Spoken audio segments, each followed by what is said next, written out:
Where he is. They're not in there. Yeah.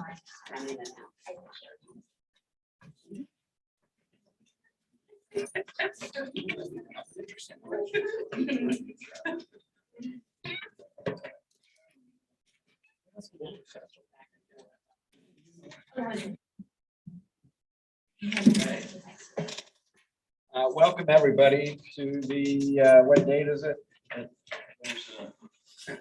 I can't see my April screen. 19th. April 19th. April 19th meeting of the Board of Zoning Appeals Zoning. And I would normally not be speaking. However, for the first time in over 40 years, we don't have a chair open the meeting. And so you'll notice on the agenda that one of the first orders of business for us is to elect a new chair for the board. And but before we get to that, I wanted to say a few things to open the meeting. And having trouble with my screen suddenly. Oh, there it goes. Okay, so number one, the meeting's being recorded. So if you do speak, we ask that you identify yourself and speak into the microphone. And then we've got microphones here that are picking us up. Supposedly, that's the way that works. It's technology, and we haven't done this in-person meeting for this board since February of 2020. So it's been a while, and we're all relearning that process here tonight.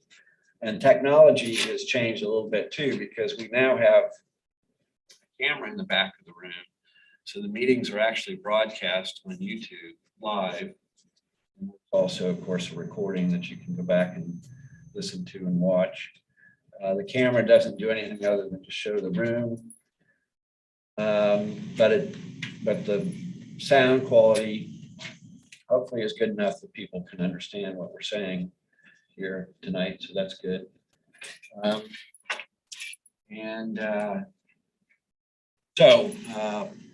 First of all, I want to welcome our new members. We have two new members joining the board tonight, and that's Jeff Tibbles and Bill Goodwin.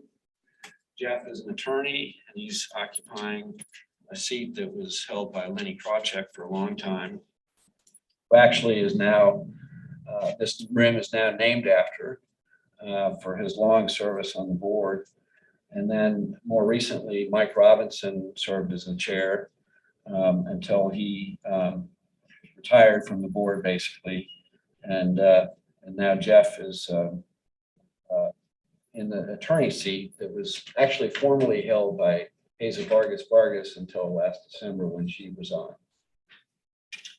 And then Bill Goodwin occupies the real estate seat that was occupied by Mike Robinson for a long time.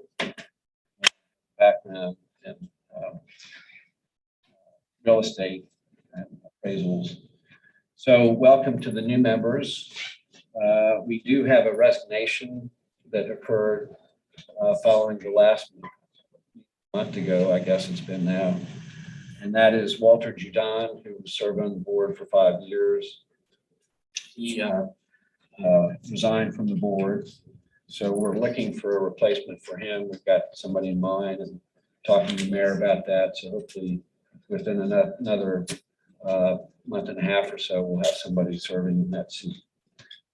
Hal Morrison, I know, had a deposition today that he thought he would be, that he thought would go into the evening.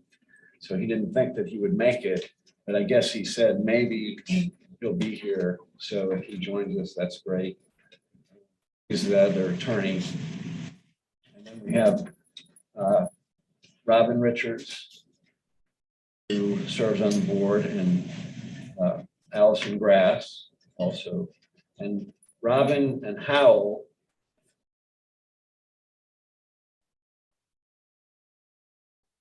are the two members that were reappointed recently. I think you were reappointed last year. Awesome. So, Oh, and John is, no, you were reappointed last year too. Now I can't remember. But anyway, so thank you all for being here, serving on the board. Just a couple of comments, and this is especially for the new members of the board who are sitting in on this board for the first time.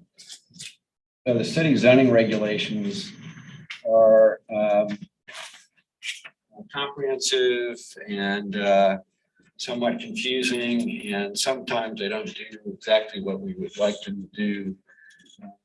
So we end up with a lot of requests that are simply because maybe they're a little bit unreasonable in some respects, and we just have to weigh all that when we review these applications and make what I think is the most reasonable decision given the circumstances. And so there are, of course, situations, and most of the applications that come before this board concern properties on the peninsula where we have the oldest part of the city and the part of the city that was developed long before any zoning regulations existed. So trying to marry the regulations to the pattern of development is difficult, and we end up with a lot of situations on the peninsula where we don't have much choice but to seek some sort of relief from the board.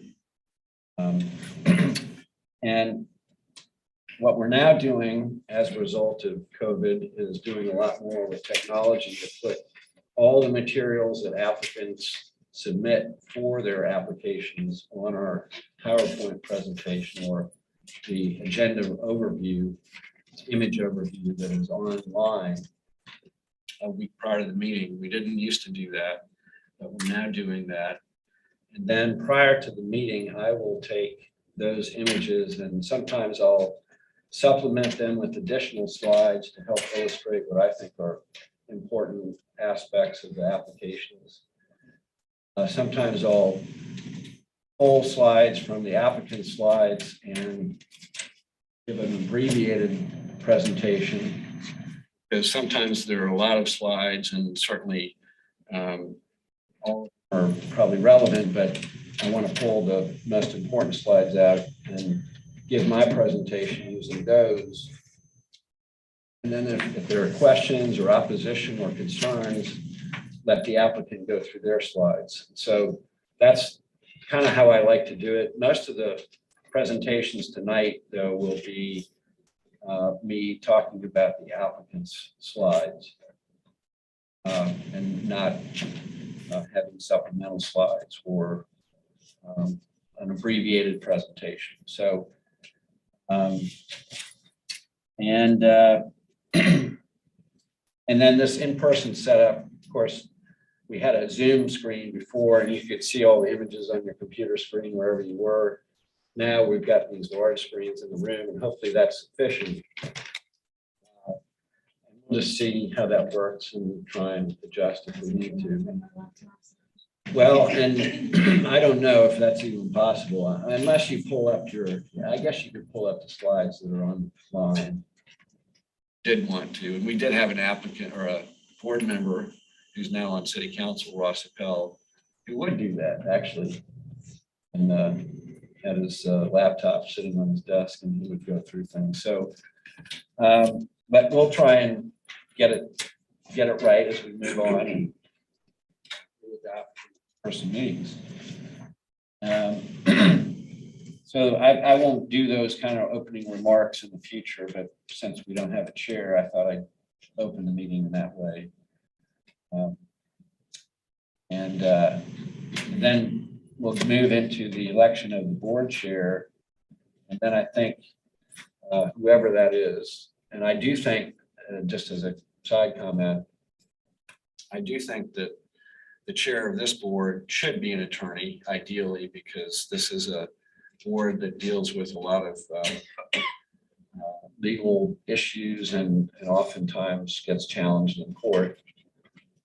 Trying to avoid that if we can, but inevitably that happens. I do think, I do think it's best to have an attorney as the chair. And the other thing that I wanted to mention, Howell's not here, but I'm sure he would probably say that he is not the attorney who wants to be the chair. He indicated that to me when we spoke about reappointments earlier this year. So we're happy to have him and capacity that he can serve. So with that, I will open it up to the board and for discussion, motion, nominations, seconds, and a vote on who should be the chair.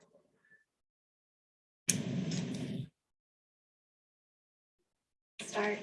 I completely agree with you. I think that the board and the community really benefits from attorney serve as chair to provide that legal insight. So with that, I will recommend Mr. So is that a nomination? Okay, thank you.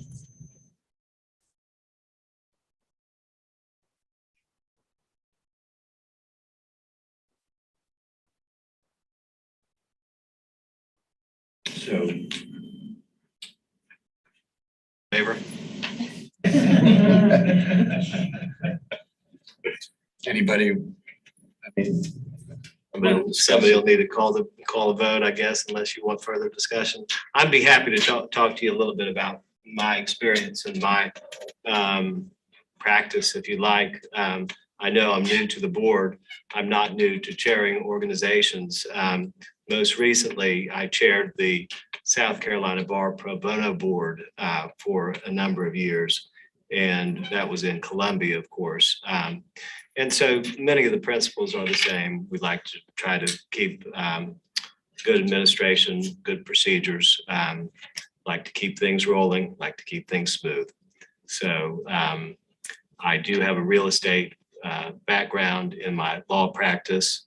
I've practiced for 20 years in Charleston and Mount Pleasant. So I am familiar with this board and have appeared before the board on behalf of applicants previously. And so I have been asked whether or not I would consider chairing the board, and I would be happy to do so if it's the will of the board. It sounds like you're agreeable, I think, for a vote.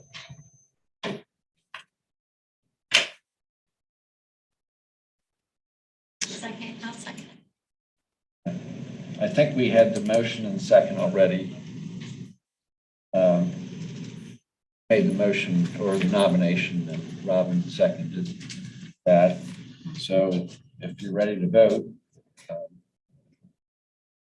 all in favor? Aye. Aye.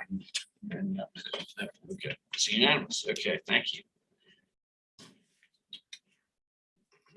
Well, thank you, and thank you, fellow members of the board. Thank you, Lee. Thank you, Penny.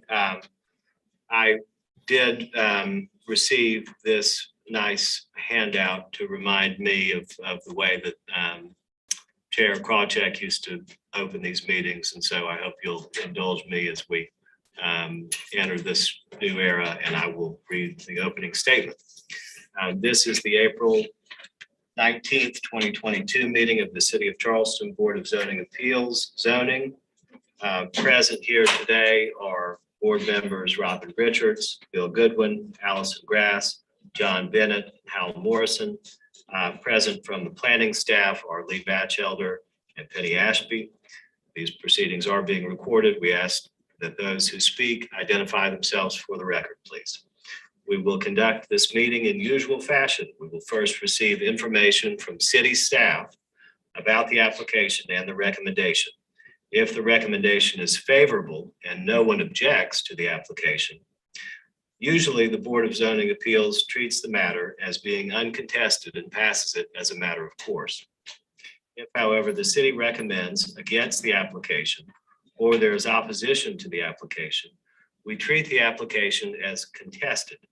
And that way we hear from the applicant anyone else who is in favor of the application. Next, we hear from anyone opposed, followed by a short rebuttal from the applicant. We then close the public hearing portion of the meeting for that particular application and open discussion to the Board of Zoning Appeals members only. We will then make a decision to approve with conditions, or deny the application. The Board of Zoning Appeals zoning has the authority to do three things. Number one, to hear appeals to decisions of the zoning administrator. Number two, to grant special exceptions, a fact-finding function of the board. And number three, grant variances to the zoning ordinance if the application meets the hardship tests outlined in section 54-924 of the ordinance. The board may deliberate and make a final decision on a matter by a majority vote of members present at the hearing and qualified to vote, provided that not less than a quorum is present and qualified to vote. However, an affirmative vote of 2/3 of the board members present and voting shall be required before a use variance may be granted. For a variance to be granted, the Board of Zoning Appeals must make the following findings. A, that there are extraordinary and exceptional conditions pertaining to the particular piece of property. B, these conditions do not generally apply to other property in the vicinity. C, because of these conditions, the application of the ordinance to the particular piece of property would effectively prohibit or unreasonably restrict the utilization of the property. And D, the authorization of a variance will not be of substantial detriment to adjacent property or to the public good, and the character of the district will not be harmed by granting the variance. With that said, I believe the second item on the agenda after the election of the board chair is a review of the minutes of the March 15, 2022 board meeting. We do have we have three members who were present at that meeting. I think, were the rest of you present? John? Okay. So, and we do have a quorum. So I think even though two members were not on the board back in March, that you could still, three members that were there could still decide whether these are correct. Okay, so if we've got at least a couple of members who were there who have reviewed the minutes, so do I hear a motion to approve the minutes? Do I hear a second? Second. All right, all in favor of approval of the minutes from March 15th, 2022?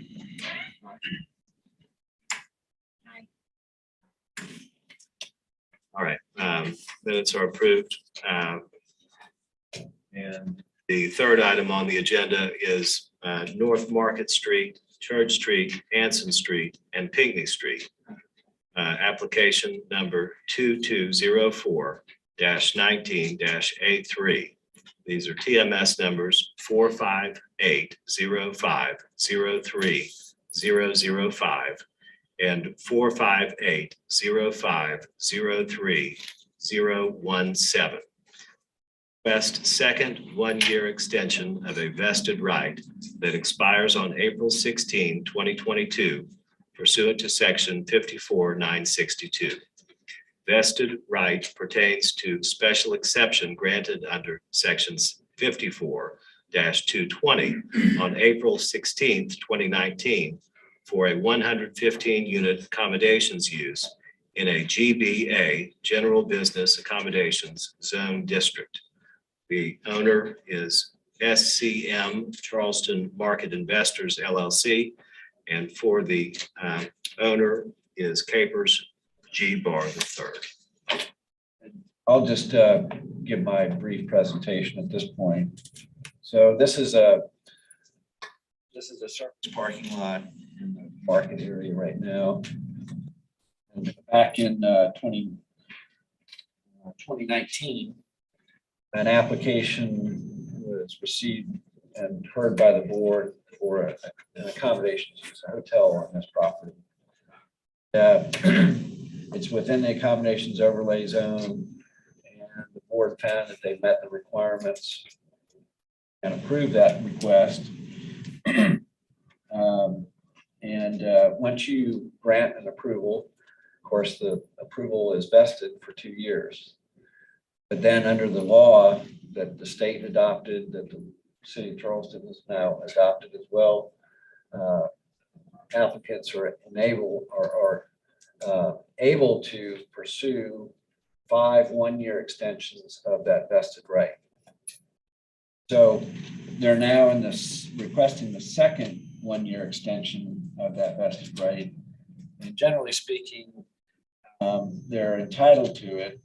There are some exceptions listed in the ordinance. However, those situations, those circumstances have not been met here. And there's been no change in the ordinance that would preclude this hotel from being built today. And so we recommend that this extension be granted.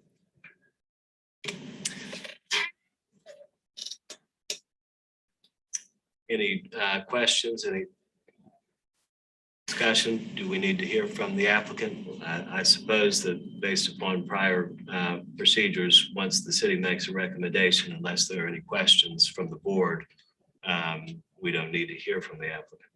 Questions or opposition from? There's no opposition. At present, I don't believe. Is there anyone here who is present to oppose item number 1 on the agenda? Excuse me, item number 3 on the agenda?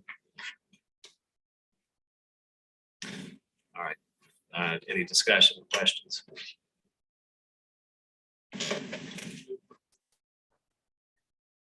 All in favor? Aye. Any opposed? All right. Passes unanimously. I'm starting off on the right foot. Thank Nice being with you all. you, Mr. Barr. Item number 4.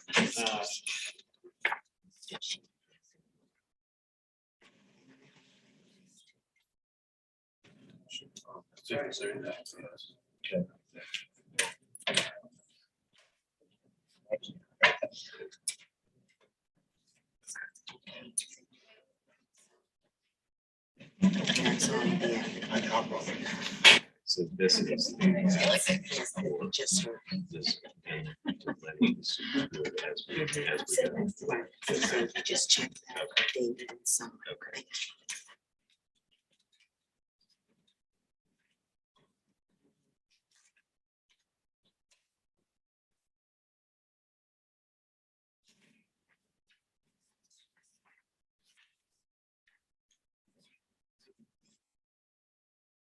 All right, item number 4 on the agenda is 15 Savage Street in Charlestown.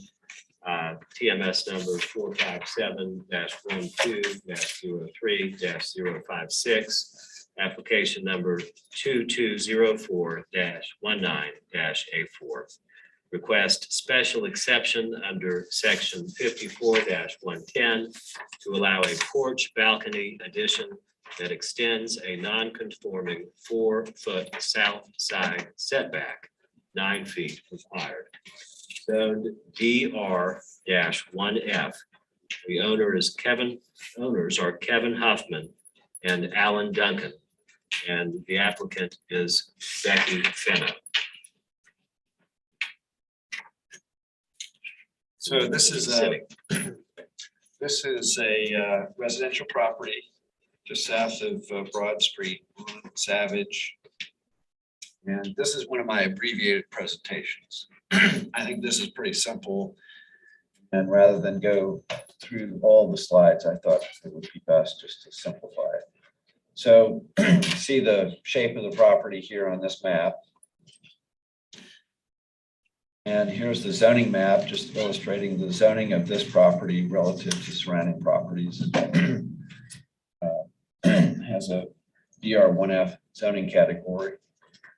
The lot has a little bit of an odd shape to it.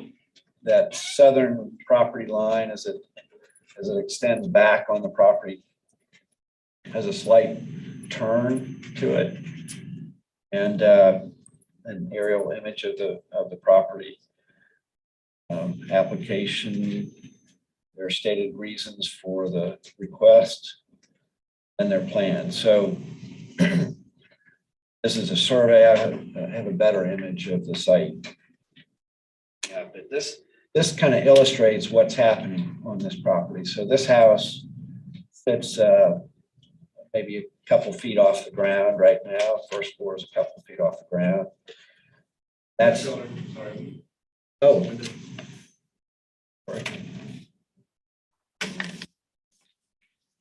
Yeah, thank you. So this sort of elevations illustrates what is being proposed on this property. So they would like to elevate this house. So the images on top are the existing elevations, front and rear. Images on the bottom are the proposed front and rear elevations. This would be an elevation to comply with the FEMA requirements property. And on the back of the house, I'll just point it out here since we're looking at this image, but this, this porch addition on the back of the house is what is requiring this approval from the board. Obviously, if you elevate your house, you have to have a way to get from the house down to the ground. That's what this rear porch does. Here's the existing site plan. So you see the driveway here and the existing house, and this dashed line that extends right along here, as you can kind of faintly see cutting through the house, that is the setback line that is required by the zoning ordinance. So you see the existing house already encroaches into that south side setback. And the porch addition back here, as you'll see, extends that encroachment into the south side setback. So I've highlighted the porch addition here. They've stepped it back just a little bit so that it maintains the same south side setback as the existing house. But you can see from the images how important having a way to get from the back of the house down to the yard would be. And so this is not a variance, it is a special exception for section 54-110 of the zoning ordinance. This subsection F was written specifically for these kinds of situations. It speaks to an extension of a non-conforming use or building footprint. And it gives the board the right to approve the extension if they find that, number one, it's limited to extending or increasing the non-conforming use then in existence. Two, would not result in an unreasonable intensification of the non-conforming use. And in determining the answers to those questions, you're directed in this section to consider traffic impacts, vehicular and pedestrian safety, parking impacts, potential impacts of noise, lighting, fumes, or obstruction of airflow or light on the adjoining property. With these kinds of requests where there's an addition that is extending a non-conforming setback, it really typically boils down to impact of the proposed addition or extension on the obstruction of airflow or light on the adjoining property. And sometimes impacts on the aesthetic character of the environs are a consideration as well. But that's really the test for this particular application, is impacts of light and air on adjoining property. And this is only a porch addition, so it's not a multi-story type addition, number one. And the second situation here we have is a lot of support from neighbors. So the applicant has reached out to the surrounding neighbors, and I think all those letters of support were included on the image overview online. These are just some additional slides showing the details of of the changes that they would like to make. And more elevation. So you see back here, this is this elevation, proposed side elevation showing that porch addition. And more slides, but the bottom line is that there's a lot of support. We're not aware of any objections or concerns with this request. We think it's very reasonable and meets the special exception requirements in the zoning ordinance. So we recommend approval of this request. All right, thank you, Lee. Is there anyone here who is opposed to this request, number 4, for a special exception for 16 Savage Street? 15 Savage Street. All right, we'll close the public hearing portion of the application number 4. Any discussion, any questions? Do I hear a motion? Second. All in favor? Aye. Any opposed? Ayes have it, unanimously approved. Item number 4 has been approved. That special exception is approved.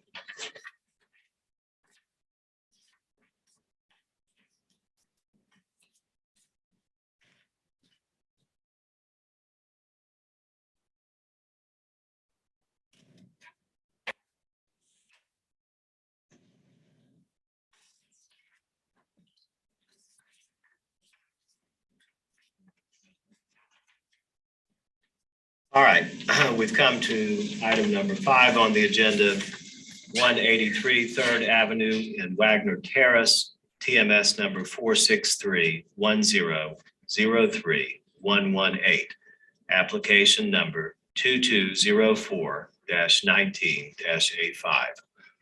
Request variance from section 54-301 to allow construction of a single-family residence with a 3-foot east side setback, a 15-foot total side setback, 9 feet and 18 feet respectively are required for those setbacks by the code.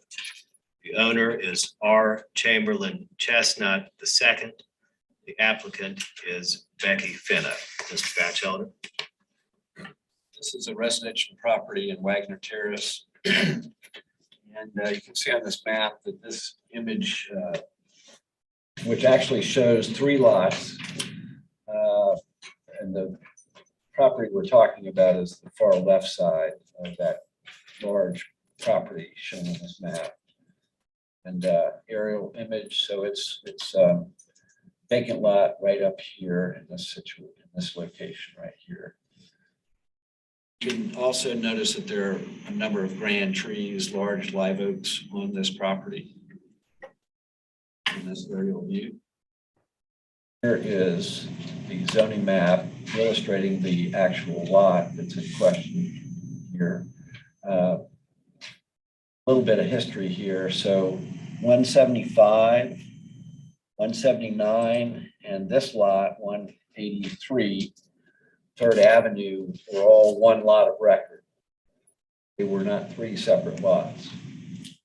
And although they were at one time, prior owner of the house at 179 3rd Avenue decided for whatever reason to abandon those property lines and combine 3 lots, 3 original lots into 1 lot. And a more recent owner of the property decided that they would like to try and reestablish those property lines and then sell the 2 vacant lots for construct new homes on. So they were able to accomplish that. They had to come before this board. That was been probably I can't remember exactly, but it's been a little while ago. Well, then they proceeded to sell not just the vacant lots, but they also sold the home. So they are no longer owners of this property, as far as I know. And the buyer of this lot is coming forward before you tonight, requesting variances to allow construction of a new single-family home on this lot. You'll note that this lot is a little bit narrower than 175 Third Avenue. And we always knew that eventually somebody would have to come before this board and seek setback variances for whatever house they built on this lot. It's also got some issues because of grand trees, as you'll see on the site plan. So application, and this is the full gamut of the applicant slides that I'll just run through. Their plans. So again, this is the subdivision plat that was recorded to create the 3 lots. And images of the surrounding area. And then this is a very good slide that helps to illustrate how building setbacks in Wagner Terrace don't really conform to the zoning requirements of 9 feet on each side. In fact, you probably would be hard pressed to find any lot in this neighborhood that met the 9-foot side setback on both sides. Typically, homes in Wagner Terrace are set farther away from one side property line than the other side lot line. And that wider side yard is where you find the driveway. And the narrower side yard just be a very, very narrow side yard. And so what they're requesting here with this site plan of a 3-foot east side setback is really not uncommon in that neighborhood. And you can see from this illustration here that there are surrounding properties that have very similar side setbacks in the immediate area of this property. So this is an image of the proposal. And on the right, you see the proposed house footprint shown on the lot. And it also illustrates the extent of the encroachment of the building footprint into that 9-foot side setback area by the gray shading right over here, right here. And so a 6-foot encroachment into that required 9-foot side setback. And then the total side setback requirement of 18 feet is also going to be reduced with this request to 15 feet. And that's just the combination between the one side and the other side of the property and most of the setbacks. So requirement for 18 and proposed 15. You also notice on the site plan that there's this grand tree right here. That means a tree 24 inches in diameter or greater that cannot be removed without the approval of the other Board of Zoning Appeals that deals with tree removal and landscape issues. And these are very healthy trees. They're nice trees. And so there's really probably very little chance that those would be ever be approved for removal. And the impacts building within those protective zones around the tree, which are illustrated on this site plan with that large circle, also would be very hard to get. And so the applicant in trying to save that tree has modified their footprint to work around that protective zone. They meet the front setback, the rear setback. They have the parking that's required for this home.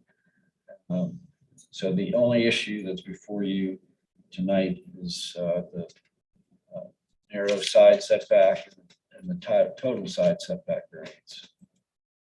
And here's a blow up of that just to help illustrate exactly what we're talking about.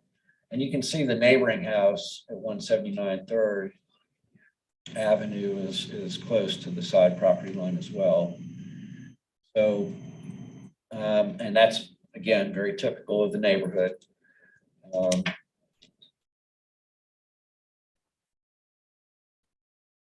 These are floor plans just illustrating the house.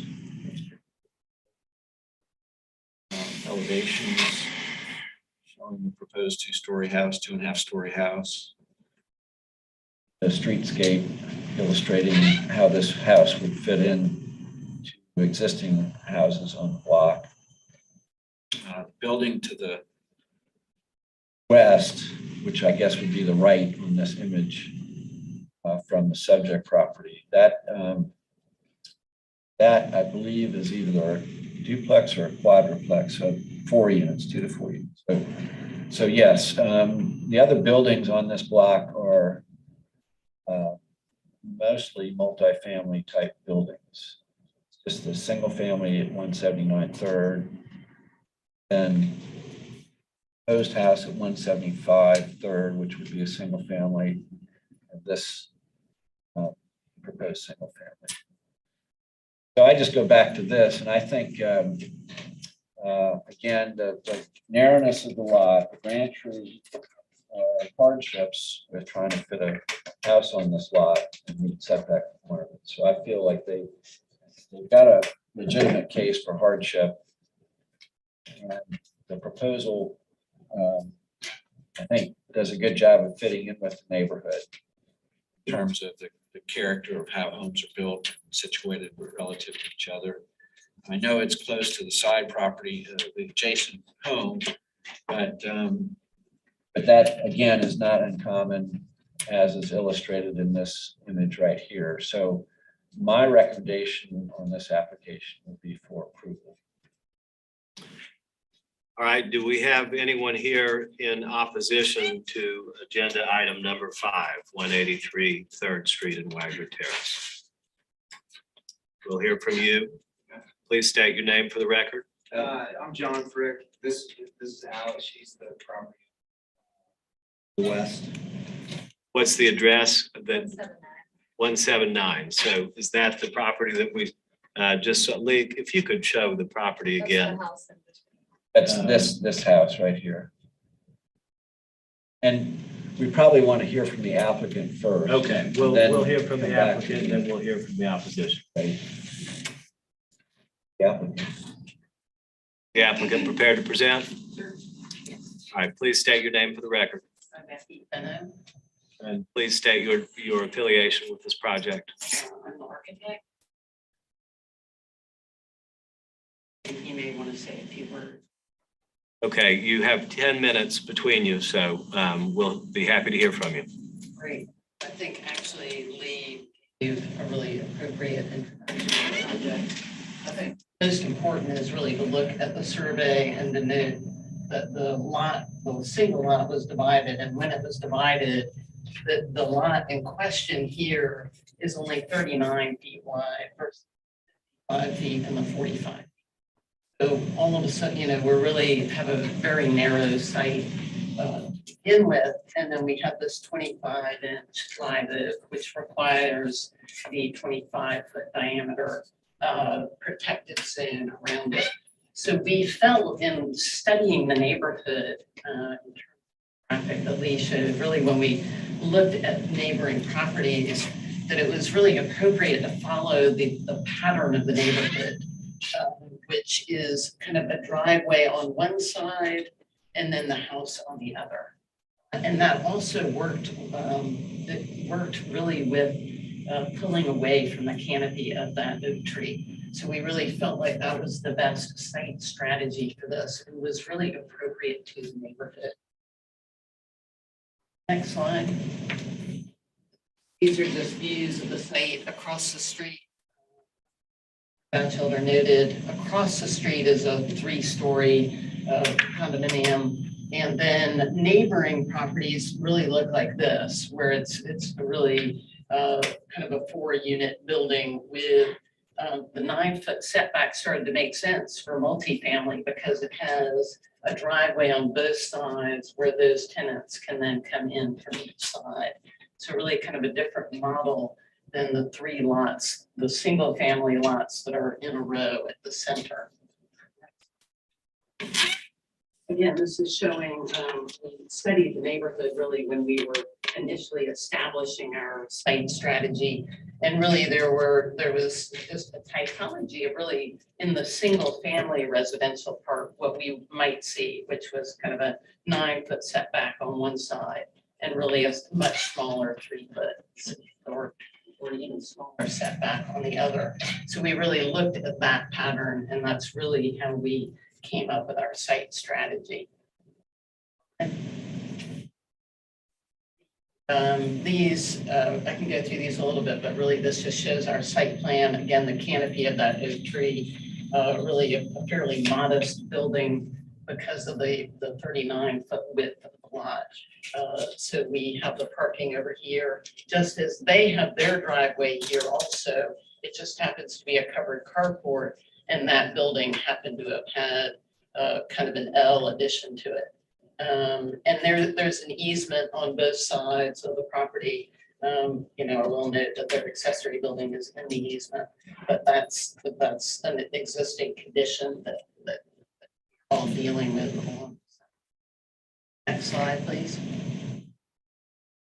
Blow up of that site plan, again, showing the canopy and showing how we were trying to follow the pattern of driveway, this side, and then the next one also has the driveway. Next slide. The floor plans. Next slide. We've followed the parameters for the height, the 2.5 height, 2.5 story height, with really sort of more of a presence on the street, and then kind of stepping down to more of an open back deck at the rear of the property. Next slide. This is the streetscape, and this is where you really see these multi-family houses on the street that have parking on both sides. And then as we get to the 3 single-family ones, we follow the pattern of the driveway on the west side on each.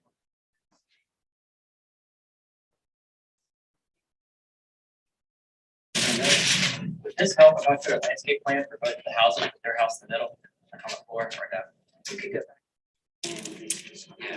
You have I a do, couple I minutes to, drew this up today, and I thought it'd be more of a representation of the properties. If that's okay, if I can lay it down from you. if you'd like, sure. Okay, so.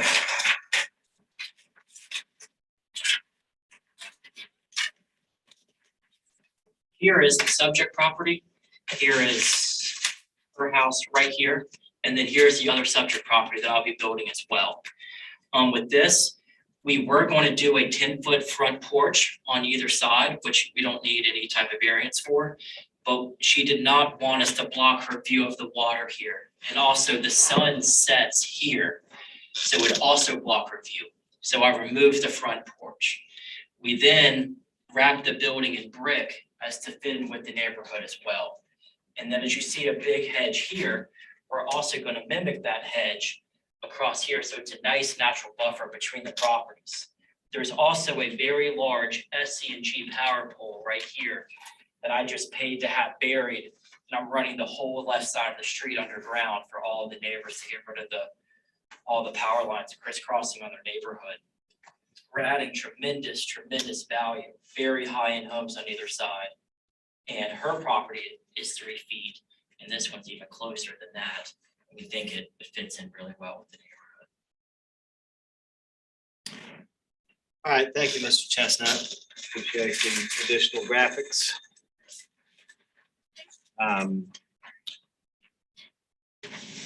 Anyone else in favor of the application here today?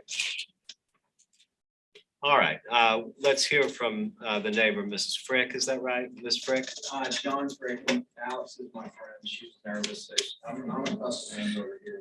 I understand. Come on up so we can hear you and the microphones can pick you up.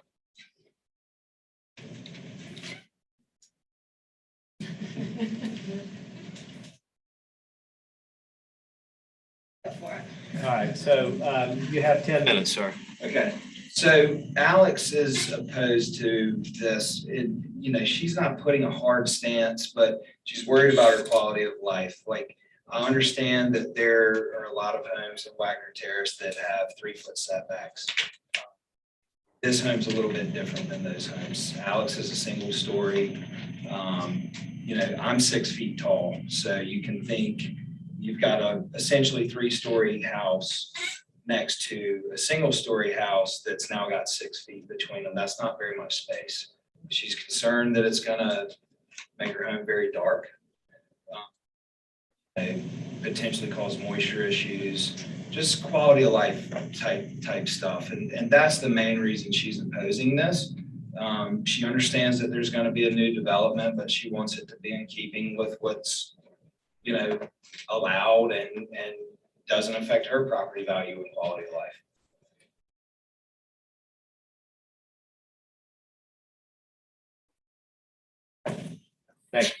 Excuse me, sir, will you state your name again? John Frick. Thank you, Frick? Yes, ma'am. Thank you.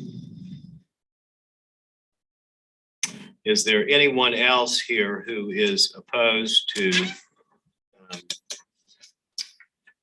Wagner Terrace, item number 5 on the agenda? All right, the public meeting portion is closed.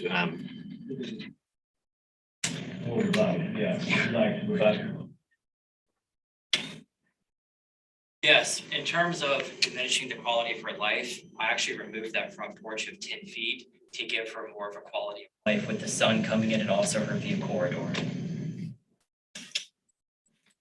All right, anything else from Mrs. Spino? Asking for anything on the height is within the parameters of 2.5. At this point in time, I'll close the public hearing portion and ask whether there's any discussion among the board members. Question, can I still communicate with the applicant? Yes. I'm just curious, since this street is atypical of other streets, and, Wagner Terrace, some more single family lots and single family character, did y'all consider moving the driveway to the other side? We did, except that we have the huge oak tree aside. So and since they also have their driveway on the west, we felt it was best to, it seemed the most appropriate to stay with that pattern. I noticed that it would be next to the other neighbor's driveway, that's why I asked. It's more for the tree. Actually, the driveway at 179 was also right along that. Right on there. Other than the 3 foot, anything else fits the criteria? The total side setback, so there's a 18-foot total side setback, the combination of the 2 9-foot setbacks that are required. So they have to, they're also requesting a variance to reduce that to 15 feet. Building size and everything is typical. Yes. So there are 2 setback variances requested in this matter. Correct. Both the side and the rear. Well, no, the side, the east side. East side the total adjacent to side. 179. Right. And the total side setback. The total side setback. Miller, can you comment on the rear setback requirement? Is they right up on that setback, or is in terms of whether that staircase is part of? Well, sure, I can comment on that. So there's a 25-foot rear building setback, and their house footprint meets that setback, except for the porch and the stairs, the back porch and the stairs. And porches and stairs are allowed to encroach into rear setbacks and be as close as 10 feet off the rear property line. So back porch and stair do not require variance. In terms of the rear setback, there is a slight, again, there's an encroachment by the porch into that 9-foot east side setback, and that's the shaded area right here. Thank you for answering that question. I think the reason I bring that up. My next question is actually the applicant. If y'all had made any consideration to shifting the building footprint further to the rear to try and minimize the sunlight impact coming from the west side. Recognizing too that that doesn't necessarily align across the front if the properties are all, the front facade typically is pretty consistent. Didn't know if you considered shifting it back to try and allow a little bit more light even beyond removing the porch. Honestly, I think the size of the size of the lot is so small, especially that 12-foot setback on the west side. You end up with a fairly modest. And we kind of liked the consistency.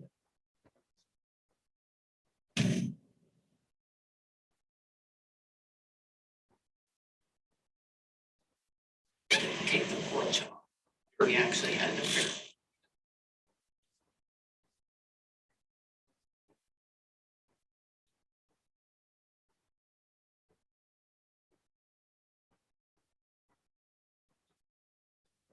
I understand the concern of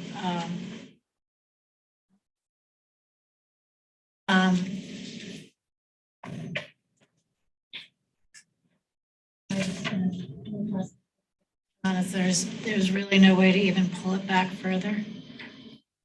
I don't think so. And if you look at the site plan there, really their carport is at the entire front of the property. So their actual house is or so.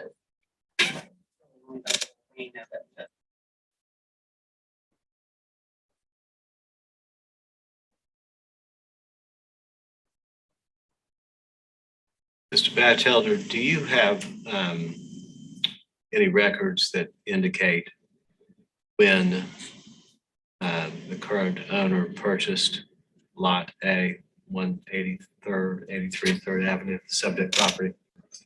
I don't know that date. Subsequent to the subdivision, however? Yes. Subdivision created the lot so that they could sell it for development, which is what they intended to do. I bought my lot before she purchased her.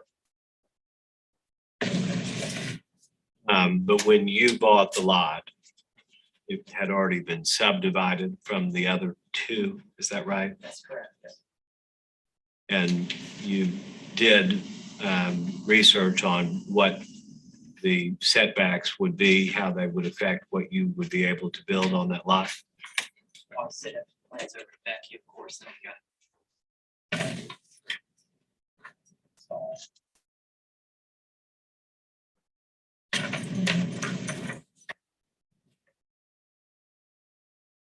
What is the size of the house?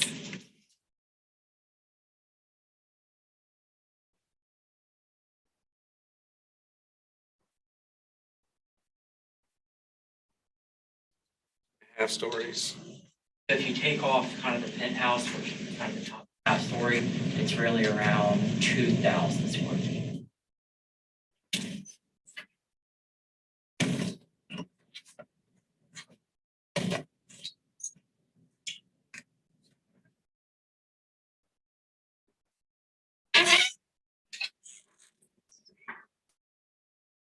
I see this as a particularly challenging lot. I think that the appearance, the applicants put a best effort to try and minimize or mitigate where they could. I don't know if there are any, I don't see any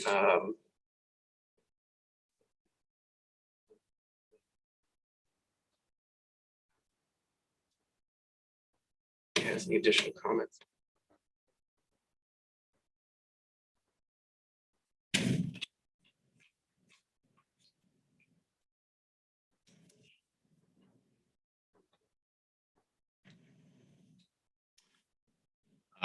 Do I hear a second?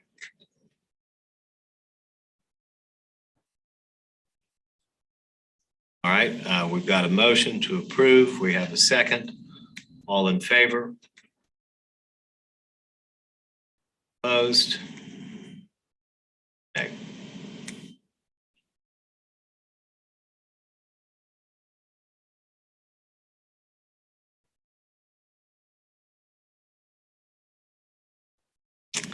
Do we have two who have abstained?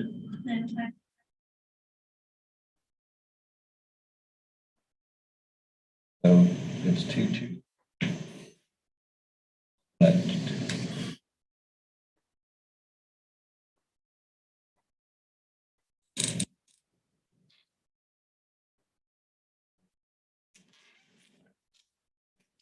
The application passes. It is approved. The variance passes by 3-2, and the variance has been approved.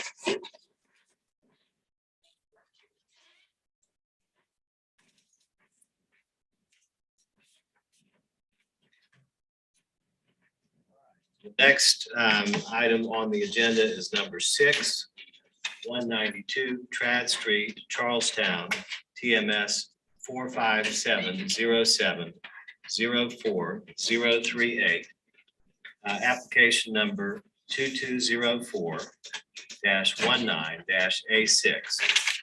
Request special exception under section 54-110 to allow a 2-story addition, kitchen, family room expansion, bedroom, bath that extends a non-conforming 1.5-foot east side setback, 9-foot required, zoned SR2. Owners are Jesse and Eliza Kimball. Applicant is Sebastian Von Marshall Architect LLC. Mr. Bachelder, could you tell us about this one, please? So this is a residential property south of Broad Street, Trad. You can see here that it is located between 2 adjoining residential properties similar in size. The zoning map shows these building footprints and that exist on this property and the surrounding properties. There's an aerial view showing the subject property. Application materials, photographs of the existing house, and this is the rear elevation of the house shown here. And see, it's a 2-story house with a 1-story addition right here off the back. And what they would like to do is connect a 2-story extension of that 1-story rear addition and extend it further back on the property. So more views of the property, surrounding properties. Here's the existing site plan. This is the 1-story section of the house, and the rest is 2 stories. And so you see the 1-story section here, and they would like to add this 2-story addition back of that. We do have an exception in the ordinance that allows for staff to approve these kinds of rear additions. However, I think the depth of this addition may exceed 50% of the existing house. That's one of the restrictions on what we can approve at a staff level. The other one being that you have to extend exactly what's on the back of the house, which is only a 1-story addition. So the fact that this is 2 stories and a little bit longer means that this type of an extension of a non-conforming building footprint has to come before the board. And again, we're looking at section 54-110 subsection F. And the light and air impacts are the main issues with this request. Of course, all these requests that are down in this part of the city have to go through the BAR process as well. So they're scrutinized for the design and massing and all that sort of thing as well by the VAR. But this is the first stop for these applicants is in the process. And so again, in detail, you see the existing house and it's very close to the side property line. And this extension gives a little bit more space between the side property line and addition, but it's still less than the requirement of 9 feet, only 1.5 feet. So more information, 2 stories, each floor is shown here. Front elevation. So the bottom elevation is the proposed side elevation showing that addition. They're also proposing to add the second floor over that 1-story portion as well. Your elevation on the bottom, and this would be the side view on the bottom of the proposal from the neighboring property, the most impacted property to the east. Brad. So we, again, these kinds of extensions and additions come up all the time on the peninsula because of the situations that we're dealing with homes that are typically sited close to a side property line. And, the light and air issue, and we always ask applicants, number one, talk to the neighbors, get their support, or at least get them to not object to the request. And it's our understanding that the applicant has done that in this case, and there's no objections. Of course, all these applications have been posted, signs twice as long as they normally would be posted because we didn't have a meeting 2 weeks ago. So, and people would let us know if they had concerns or objections, and that hasn't happened here. So, and the applicants here, they can speak to that if you have any questions, but we recommend approval of this request.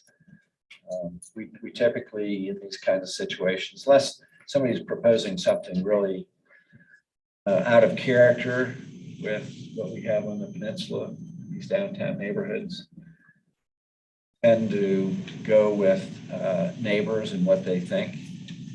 And in this case, there's no objections that we're aware of. And I think we would know of them if there were. So our recommendation is for approval.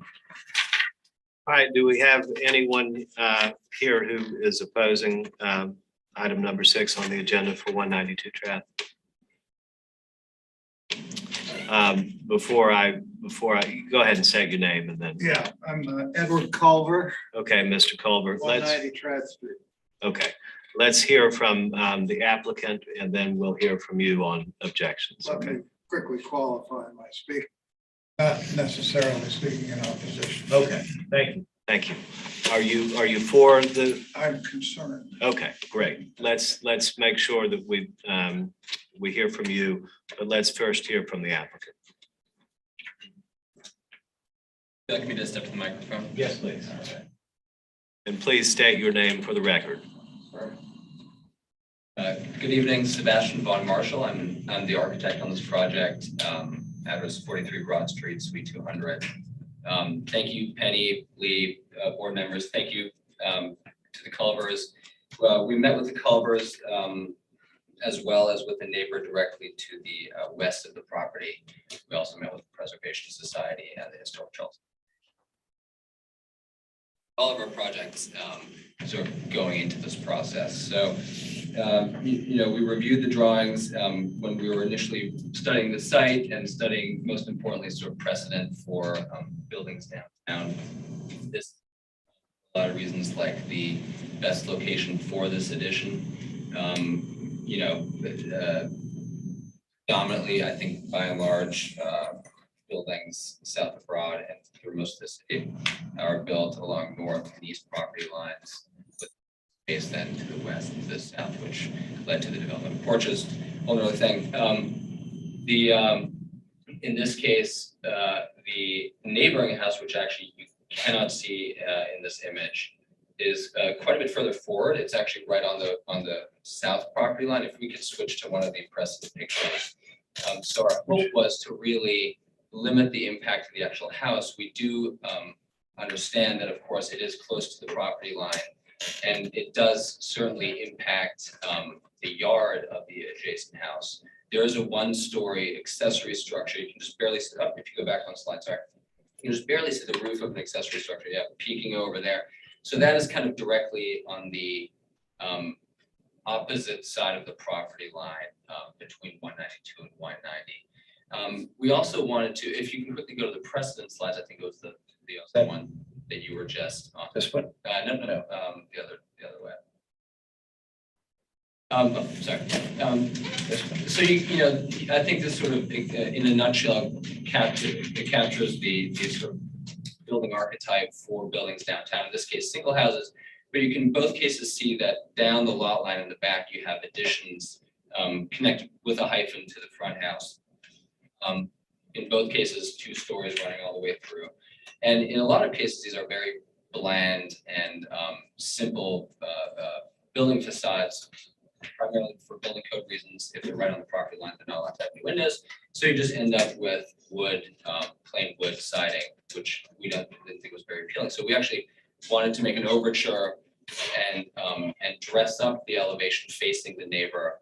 If you go back to our elevations, Lee, by adding a pediment in the roof, shuttered fake windows to suggest that it would have been a side that could have had windows at some point, or at least to provide a little bit more than just a blank wall. And of course, you know, we'd be happy to work with the neighbors if there's a solution they would prefer, you know, whether it's planting or adding vines or any kind of other solution that would sort of improve the view of that side of the building. Because we do understand it does certainly addition in a place where they haven't had one since they've owned the home, and have to work with, you know, as much as we could. That being said, if I could add one more thing, I do feel that we are actually in keeping with section 54-506C of the special exception. I'm not sure it mentions the 2-story restriction or a story restriction on this side setback extension. So I'm not sure if it, you know, we are going from 1 story back to 2 stories, but I don't think it's specifically spelled out in the zoning code. So, and you know, we hope that it's in keeping with precedent in town. We hope that we certainly want to assuage the concerns of the neighbors if possible. Thank you. Thank you. Is there anyone else here to speak in support of the application? All right, Mr. Culver, please. Again, Edward Culver, 190 Tradd Street. We're the property immediately to the east of the subject property, and arguably the property most affected by this. Let me first say I'm more examining some issues here, and I don't quite know where they fall. I'd just like to speak a little bit about our concerns. First of all, we spent some time with Sebastian and with the Kimballs, and we love the idea of having the Kimballs as neighbors, so all of this is colored by that. We are concerned, however, by the loss of light in our backyard, particularly this time of year when the sun is starting to set north of west. We would be losing a lot of light in the afternoon. I'm not quite clear on whether that's simply a subject that you listen to the abutters, or is it the subject where the town has considerations beyond what the abutters think, light and air being the subject. But once again, it's a concern. Our house is an antique house built in the 1830s, and at one point it was the only house in the area because it was on the peninsula to the rice mill. Superintendent's house. So there've been many years of properties being built around it, as some of you may know. And so I guess we've had a history of increasing density in our area. But my main question, and I hope I'm speaking for my wife too, is does the light and air issue simply rest on the opinion of the butters? Or is this a BAR issue? I'm happy to speak on that. So the test that's in the zoning ordinance, these kinds of situations speaks to consideration for light and air impacts on adjoining properties.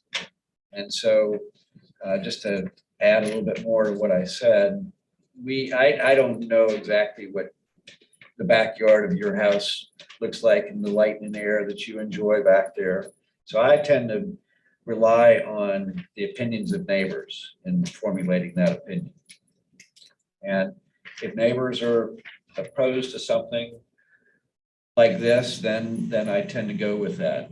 And so it's really a case of the applicants trying to work out whatever they're proposing with neighbors and make sure that they're on board. And if that's not the case, then certainly, one option would be to defer it and think about it a little bit more. And happy to go out there and join any meetings or whatever you want me to. But I tend to rely quite a bit on neighbors' opinions in these cases, and certainly reasonable opinions too.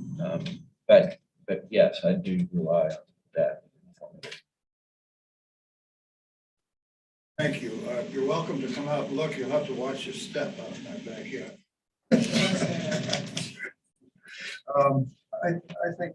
Yeah, that's about it. I think it's a very large, massive addition on the back of the house. It's going to block our view. I'm concerned also. I like the neighbors very much, and we don't want to be combative, but we are concerned. All right, Mr. Von Marshall, do you have a rebuttal? Just one thing, if I may. Sure. add. Yes, please.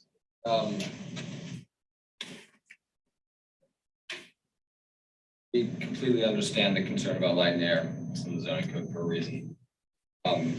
What I think should be added is that a building that would conform to the setbacks be located 6 feet further west and could be 5 feet taller per the zoning code, which I think would not in any way cause less of an impact to light and air. So I guess what I'm saying is, we completely understand the concern. If we were to shift the building to meet the zoning requirements, it would in no way, or in only perhaps a very minor way, improve light and air to the neighborhood. That if we can go to the site plan really quickly, that might sort of clarify that. But you can see right now we're proposing the edge of the building here. This is the property line. It would move to here. And I'm not sure how much of a distant difference that would make in terms of providing that relief. The one other thing I might add, by comparison, maybe perhaps trivial, we do jog the building over slightly to kind of recognize the existing back corner of the house. It's actually not just extending along the existing building line. But thank you. Thank you, Mr. Von Marshall. All right, I think we can close the public hearing portion of the this application hearing, but feel free to ask questions of the applicant or the Kylers. I'd be interested in deferring it so that the neighbors can meet and perhaps Mr. Batchelder can go out and meet with them and possibly even consider something beyond what is allowed, like any other options that are allowed beyond what the zoning requirement allows. as a solution too. Just, that was my personal opinion, but I would move for deferral. So we have a motion for deferral. Do I have a second? All right, we have a motion for deferral and we have a second. We'll now vote. All in favor of deferring this matter? Aye. All right, the matter is deferred unanimously. Please set it for the next. Have to educate me on deferrals. Does it happen at the next meeting or for 30 days, or do we need to? Not include that in necessarily. the We'll have planning? to, I guess, have a meeting and talk about it and then see what the applicant wants to do. So it could come back in 2 weeks, or it might be a little bit longer. All right, so matter number 6 has been deferred. And I would encourage the owners of 192 Trav, the Tibbles and Mr. Von Marshall to talk during that time. Mr. Bennett's back. Thanks. All right, we are now on to item number 7. 209 Amberjack Lane, Daniel Island, application number 2204-19-A7, TMS number 272-09-01-046, requesting a variance from section 54-263, Daniel Island PUD Master Plan zoning regulations to allow a screen porch enclosure with a 15-foot rear setback, 20 feet required. Zone DI-R. The owner and applicants are Arlene and Kevin Goodman. Did I pronounce that right? Yes. All right. Mr. Batchelder. So this, I think, is a case where the regulations don't quite work the way whoever brought them up, and I don't know if it was me or somebody else, but they don't quite work well together. So what we have is a home on Daniel Island. Daniel Island has its own set of zoning regulations that were adopted specifically for Daniel Island when development began back in the early 90s. And now it's almost finished. All these years later, we're all just about finished with new construction, new development, new sections of Daniel Island opening up for residential development. So, so the situation here is we've got an alley fed lot. So the house fronts on a street, Amberjack, and then there's an alley that runs along the back side of these lots that provides access for vehicles to the garages and I guess garbage pickup probably goes back through there too, and recycling and that sort of thing. So, and you'll see that in these images that the garages are located adjacent to the alley back here. And in many cases, there's a connection, most cases probably, there's a connection between the garage at the back of the property and the main house that's towards the front.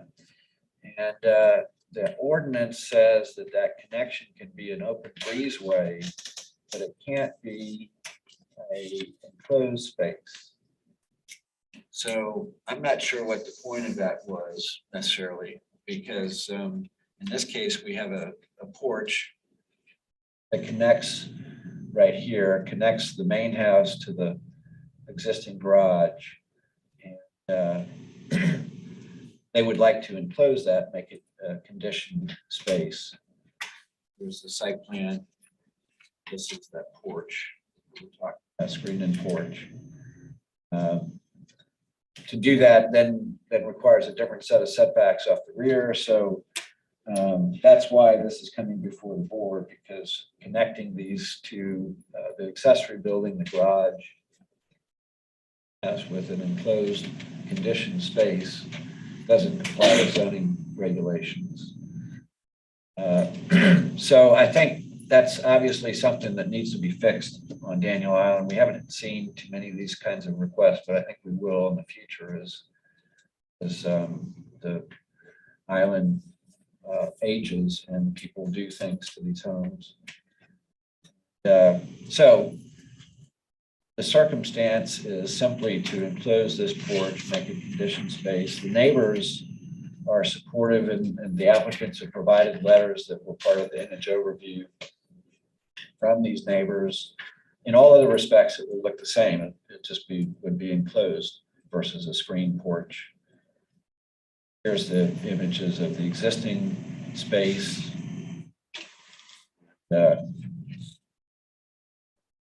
These are letters from neighbors or emails from neighbors indicating that they approve of this request.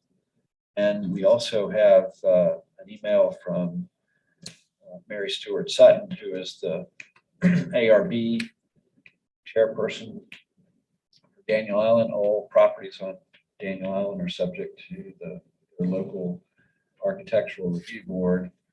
And she indicates that they have no objections to this request. So I think that a reasonable decision would be to approve this request and allow this existing porch to simply be enclosed. I recommend approval. Thank you. Is there anyone here in opposition to the Amberjack Lane on Daniel Island request number 7 on your agenda? All right. No opposition and a recommendation of approval from the city. Is there any discussion among the board members? Any questions? There a second? All in favor? Aye. Aye. All right. Item number 7. Who seconded that? Mr. Goodwin. Oh, Mr. Dennis. Oh, was it Mr. Bennett? Yes. Oh, I'm sorry. Thank you. All right, application number 7, the variance is approved. Thank you all very much. Thank you.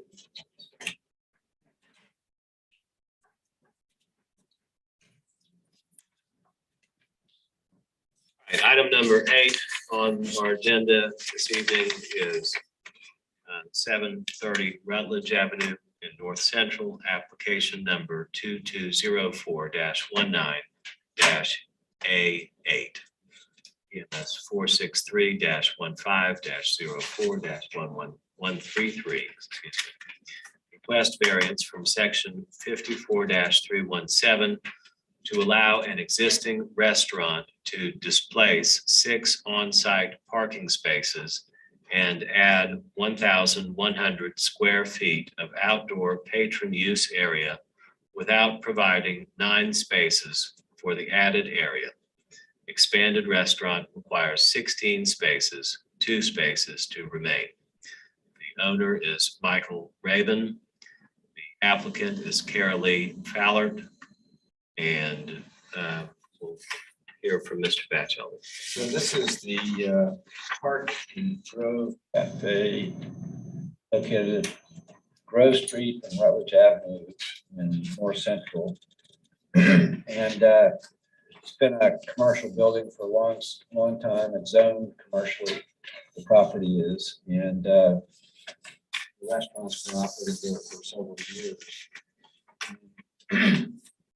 Here's a zoning map just illustrating that limited business zoning on this property relative to the surrounding residential properties. Another image.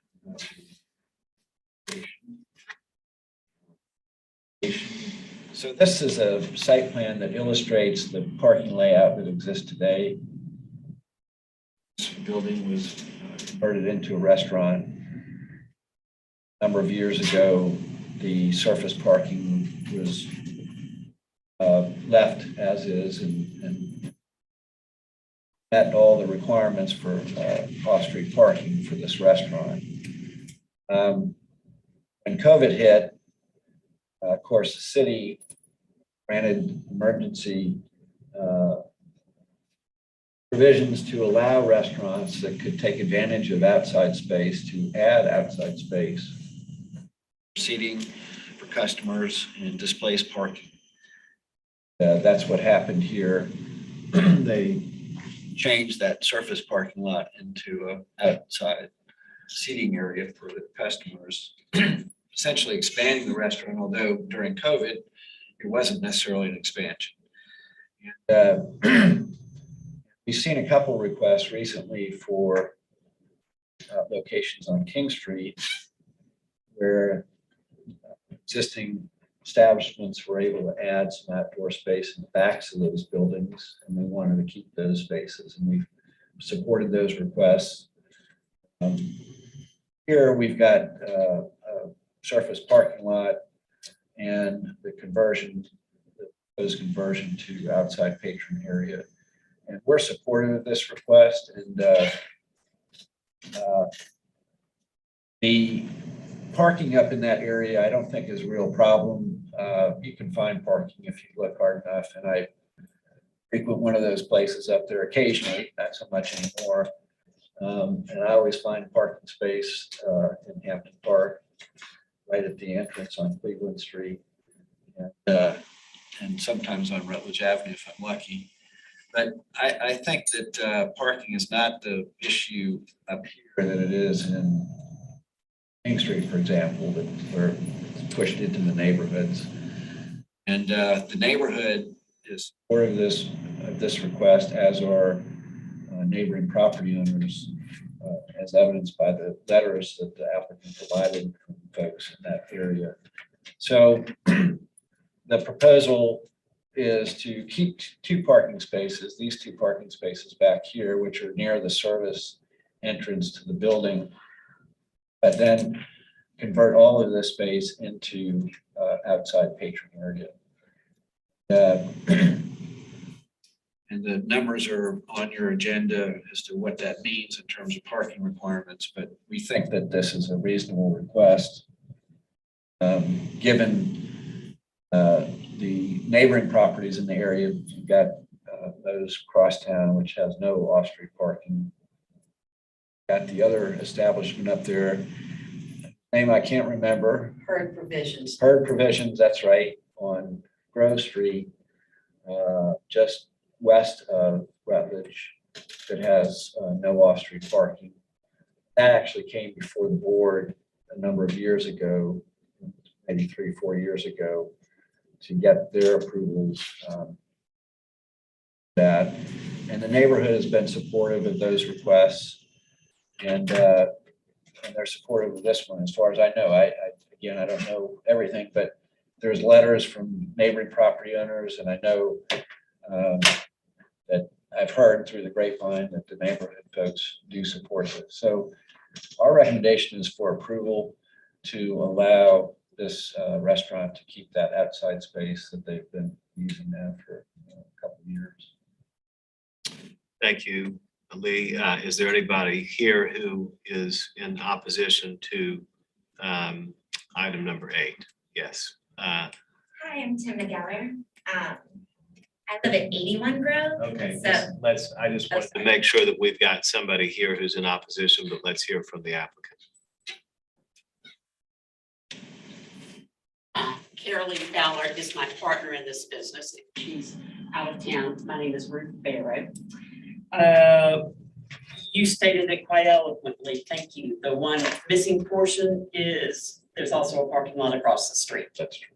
And parking is easy. Check with me as I got here today. I was not aware that they're concerned about noise. They live directly behind it, sort of adjacent to these two parking places right here is their home at 81. And we desire to be good neighbors. We ask that they're concerned about amplified music with loud, large speakers. We have not, I'm not aware that we have had large speakers, amplified speakers out there, but that neither here nor there.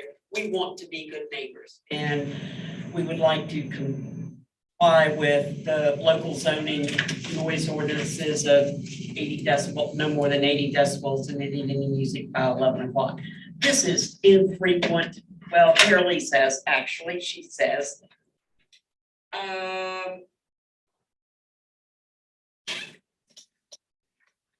have frequently had live jazz quartet, acoustic guitar players, and other non-amplified acts without any incident or complaint from the neighbors who are behind the businesses. Usually, she just sent this email a while ago. Okay. What would you suggest we do to move this forward that works for everyone? And I actually was gonna propose a condition, so I'm glad you're bringing this up, because I forgot to mention this. Or I did that, but I tend to be a little bit concerned about this only because I've dealt with enough of these issues over the years. So my one approval condition, and the board can modify it if they want, but I would just say that there should not be any sound amplification of normal conversational tones outside for this business. And that means no sound amplification above the speaking tone of what people, customers would have. In an outdoor setting. In an outdoor setting, outside, right. So actually, I think I even have a slide of that. Yes, there it is. So, but the neighbor is here, and I'm happy that they're here. Since I'm here, I mean, that was my only concern. I'm not worried about parking. I am worried about 1,100 square feet of Okay, ma'am. additional. Could you please? I'm sorry. No, that's okay. Please identify yourself for the record, state your name and give me your address as well, please. I'm Tim Megeller. I'm at 81 Grove, so I'm their next door neighbor on Grove Street. Can you please spell your last name for me? Gelleler. Please. Yeah, that was my only concern. There has been amplified music there before. I have been aware of it. And I also wrote to the city about that when it did occur. 1,100 square feet of additional space is like doubling the restaurant, so that's a lot of extra people. And I also know that they do host private events. Park Cafe used to be like a breakfast lunch spot. Now it's turned into a big dinner destination, Park and Grove, since the rebranding. And again, I love the daytime events and the markets. I think it really adds a lot to the community and our neighborhood. But I just wanted to have my concern on record about noise. Like that's pretty much it. So I don't know. Anyone else here who is in opposition to item number 8 on the agenda for 7:30 Rutledge? Any rebuttal? Only to reiterate that we do want to be a good neighbor. We are not an outside bar. This is overflow seating and maybe an outdoor event, wedding reception or something like that. But we are not a neighborhood bar with outdoor loud music and dancing, and we do not intend to be. And I think we can continue to work with your proposal. How do you feel about that condition that Mr. Batchelder has proposed? That's what I think. I don't think it's a problem. Okay. And I trust that you'll call me if there is. Yeah. Good. All right. Anyone else here to speak on this application? All right. Public hearing is closed. Any discussion, questions? Pretty consistent with some of the other applicants we've seen. Requests. I do have one other question for Mr. Batchelder. The increased space affect occupancy. Well, they'll have to obtain a business license, and that will be reviewed by the building inspections folks, and they'll look at bathrooms and that sort of thing, and make sure that they're compliant with that. And maybe they've already had that conversation. But so it does get reviewed in the process, and this is just one step in that process. Does the condition about amplified sound mean that there cannot be live music? I didn't say no live music in my condition for this. I just said no amplified sound. So if But you over want normal an acoustic guitar. conversation. I was just curious. Yeah. That could be whoever makes a motion. If you make it on a condition, you can put any kind of condition that you like, and we can put it to a vote. So I just wanted to ask, what, just for guidance for them. Right. Further that discussion, I don't know that I would consider acoustical music to be amplified. But out there that are very loud, even without amplification.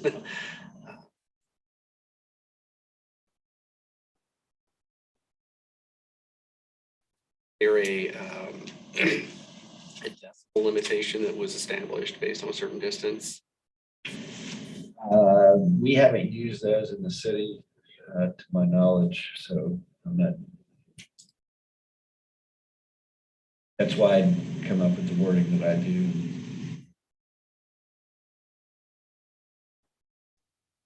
I feel like that's what we have had on the last couple that we've done too. Said no amplified sound. And I've also have recommended in the past on some situations, and actually ready to recommend that have no live music either. So that situation is a little bit different than this one, but I don't know if the applicant would be willing to go with that restriction as well. Not having any live music outside, but that could be it. We would prefer not to, but like I said, it's not a dance club and it's not a downtown bar. This is somebody who, you know, we will do, this Thursday night, there's a live cooking event with cooperative with chefs. And there is no music, but it does mean that there will be 40 people milling, it's actually 30 people milling in the parking lot area. There are already 5 small cafe tables right there at the edge and the outdoor approved seating that's under the canopy. So that's just fast food and typical of the sort of thing it is. And if there were any music, it would just be slight side music, but there's not this week. And we would prefer not to have the restriction of no live music. So Herd Provisions has live music. So what live music do you typically? It is 2 guys with an acoustic guitar, and then there's also been keyboard. But it's talking level music. I mean, it's not conversation stopping. It's merely background music. How late are you? Okay. 9 o'clock during the week. Sorry, 10 o'clock during the week. Closed on Sunday night and Monday night. 10 o'clock, Tuesday, Wednesday, and Thursday nights, 11 o'clock Friday and Saturday.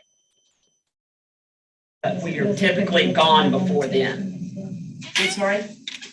So the music would stop at 11. Or 10. Well, before that, I don't believe we've ever run the music past 9 o'clock. We're more concerned about just being able to use the parking lot than we are totally about we're not a music venue. Certainly still put the music indoors.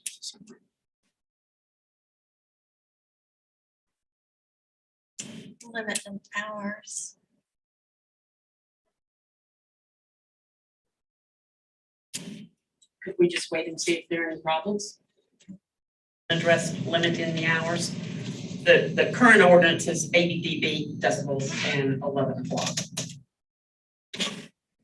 I didn't know we had a problem. I wasn't aware that, I wasn't contacted. That's okay. We'll go ahead and deliberate among the board for now. Okay, thank you very You can much. be seated. Thank you. Give hours. Sure, it makes sense to you. There has been, I did. Just a moment, please. We've had your portion as completed, and we're now, unless you're asked a direct question by the board, please remain silent. Thank you. I don't know that I feel need there a time restriction on than what's already.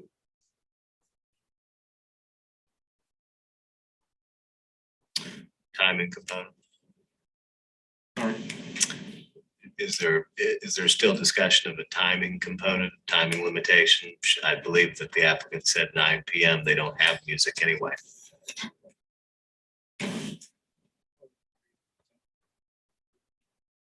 They open until 11.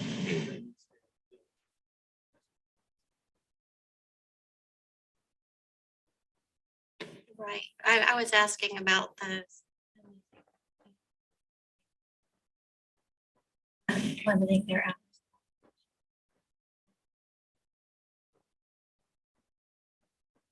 Music allowed to be played outside? Yes. Is under the current city regulations. But the condition that I'm proposing is that there would not be any amplification above normal conversational tones. That's background music, basically. So just for clarification for everybody involved in this application, if there is an issue, what is the how does the resolution? Well, it would either be, it would only be an issue with the city if it violated whatever condition attached to this approval, or the city's noise ordinance, which not very restrictive, honestly.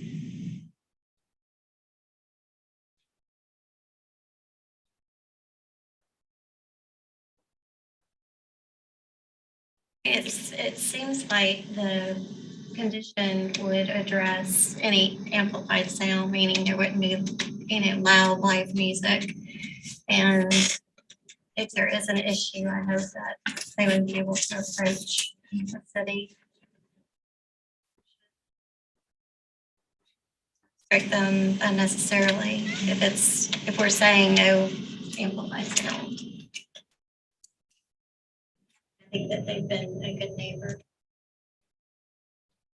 Would obviously work with the neighbors at Dale.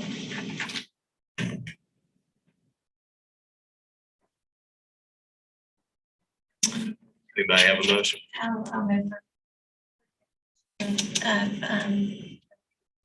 conditions. So Please, let me, Yeah. and let me just restate the language that Lee said, just to clarify your motion. The motion is to approve with the condition that no sound amplification greater than speaking level in the outdoor setting. Is that your motion? Yes. Do I hear a second? All right, all in favor? Aye. Any opposed? All right, the application has passed unanimously with the condition of no sound amplification greater than speaking level in the outdoor setting. Wonderful. Thank you very much. Okay.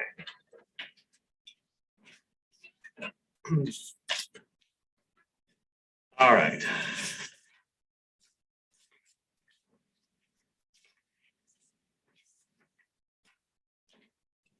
Moving right along, item number 9, 221 St. Philip Street, Cannonboro, Elliottboro, TMS number 460-08-02-095, application number 2204-19-A9. Request special exception under section 54-511 to allow restaurant use with 370 square feet of outdoor patron use area patio without providing required off-street parking spaces. 3 required. Zone GB, general business. Owner James Grotzinger. Applicant Luke Jarrett with Synchronicity. Mr. Batchelder. This is a commercially zoned property that's actually zoned general business. It's located on St. Philip Street, which is 1 block east of or west of King Street in the Cannonboro-Elliottboro neighborhood. This map shows the zoning of this property relative to surrounding properties. You can see the property to the south, which is zone DR2. That's a residential zoning classification. That's actually owned by the Charleston Housing Authority and used by them for housing.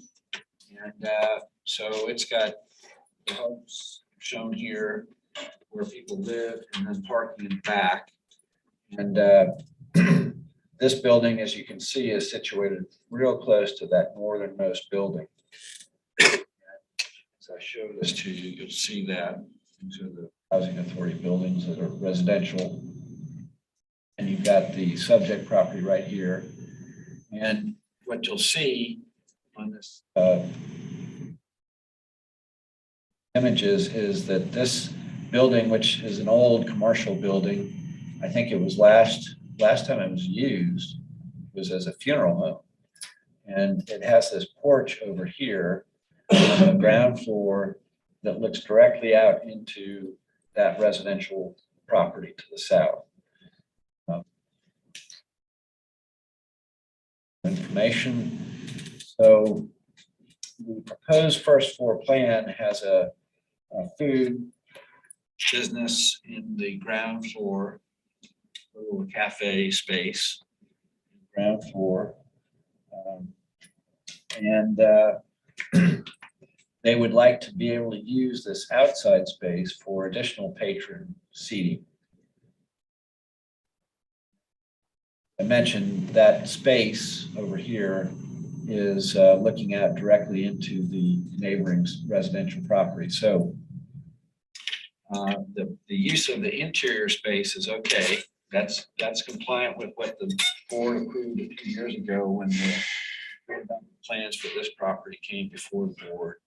The outside patron area is what's for approval tonight.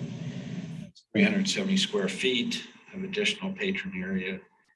They can't provide the off-street parking on site, so they're requesting a special exception. And if I go back to probably the map is the best. So you see the building pretty much occupies the entire width of the property at the front. There is a driveway that's shared, and that provides access to parking back here for the residential properties, but there's no additional off-street parking for this additional patron area.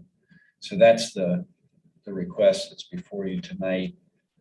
And my recommendation is for approval of this request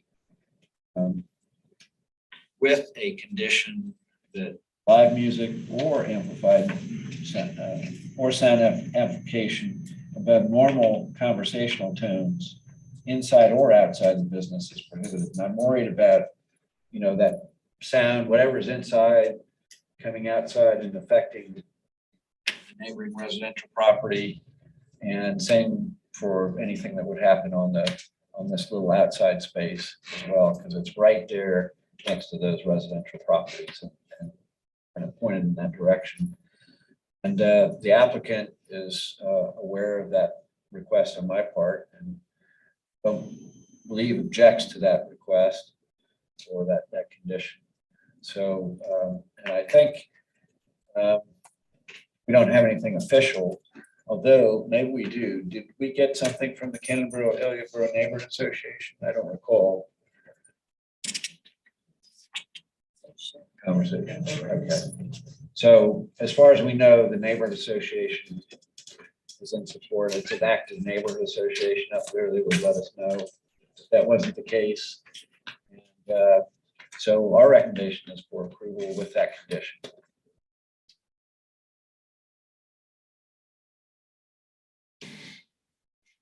All right, do we have anybody here opposed to the application?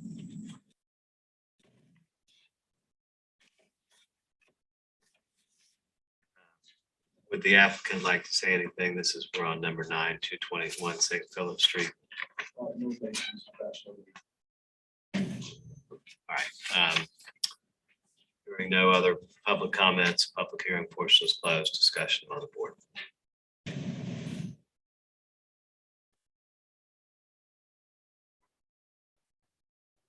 No live music, no sound above amplified. That is the condition that is recommended by the city for an approval of this special exception request. Music's not permitted.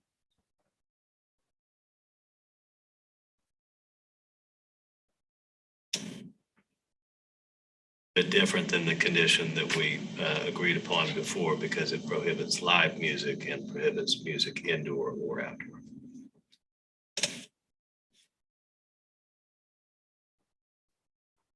Okay, we've got motion to approve. Do I hear a second? Second. All right, we've got a motion. Yes, thank you. With the condition, and I think we ought to go ahead and state that the motion on the table is for approval with the condition that live music or amplification of sound above normal conversational tones inside or outside the business is prohibited. That is the motion on the table. That has been seconded by Mr. Goodwin. All in favor, please say aye. Aye. All opposed? Application passes unanimously. Number 9, the special exception is granted. With the condition that's been read and that is on the screen there, live music or amplification of sound above normal conversational tones inside or outside the business is prohibited. Thank you very much. Yes. Excited, I apologize. Excuse myself. Thank you, Mr. Benz.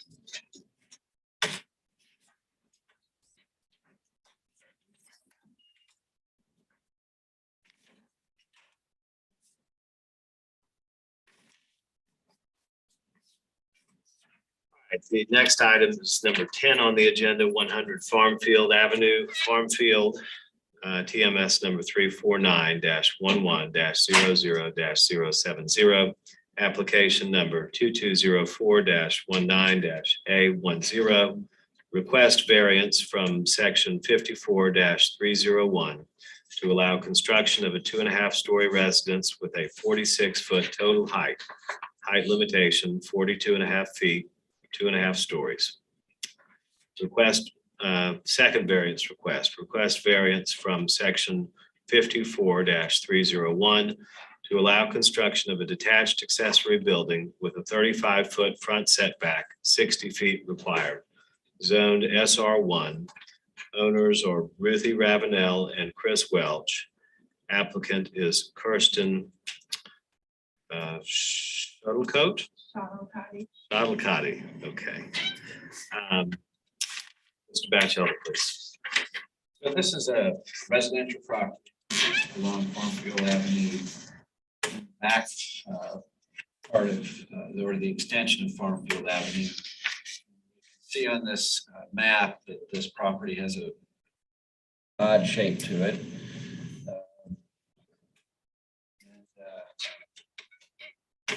It's pretty large relative to the other residential properties over here section. So it's a total of 0.92 acres. I believe that's all highland. And then there's some marsh that goes with the property as well. So it's a very large lot. Zone residential, as you can see from this zoning map, and as are the surrounding properties.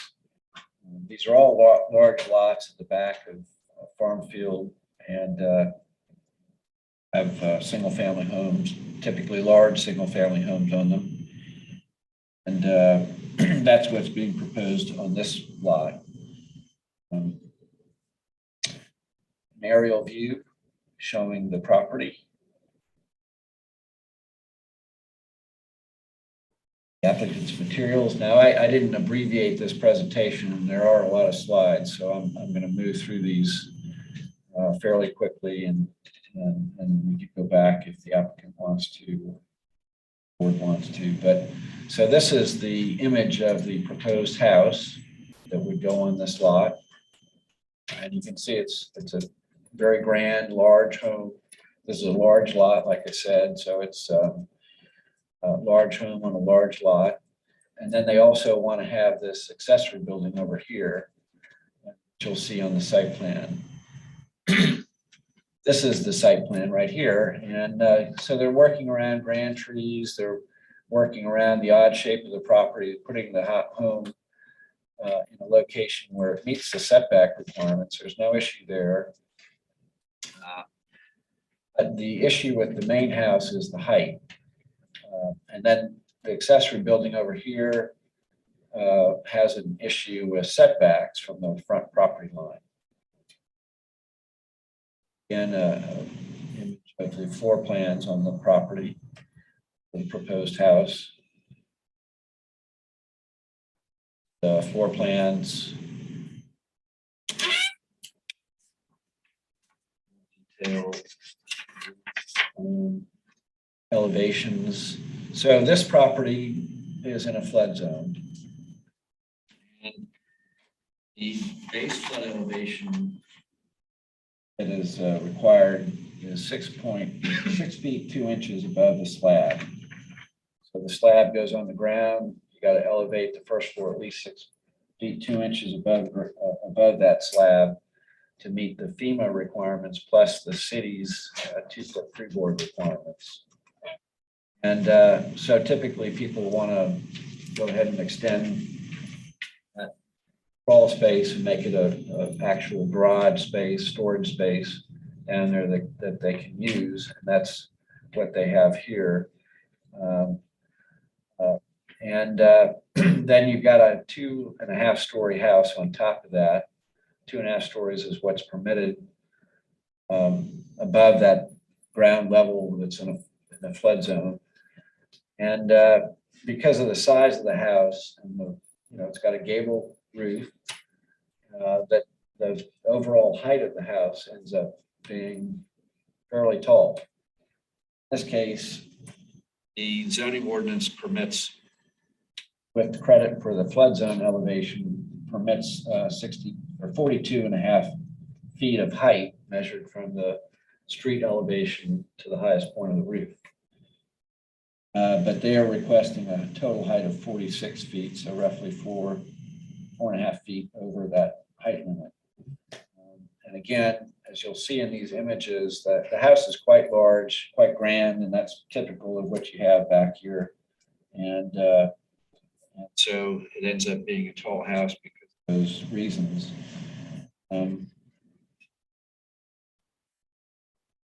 Then we've got the accessory building, 2-story building right here. And going back to the site plan, and these are images that the applicant provided to help illustrate their issues, but you can see it's large property, but an odd shaped property. That's the important thing to point out with regard to this setback issue. So for accessory buildings, there's a 60-foot front setback requirement. So houses can be as close as 25 feet, but the accessory buildings are supposed to be 60 feet off the front property line. And the depth of this property is such that there's only one spot that's really deep enough to accommodate the proposed house, because you got to stay away from the critical line and the vegetation along that critical line. That leaves a very shallow area to place that accessory building. And so that's what they're proposing to do is place it over here where it encroaches beyond the 60-foot front setback line that is required and ends up with a front setback of 35 feet. Still quite large, but not the 60 feet required. So that's the second request. These are more slides that the applicant can explain if need be, but I think in this one, they're illustrating the other accessory buildings, and some of those accessory buildings are located closer than the 60-foot front setback from Farmfield Avenue.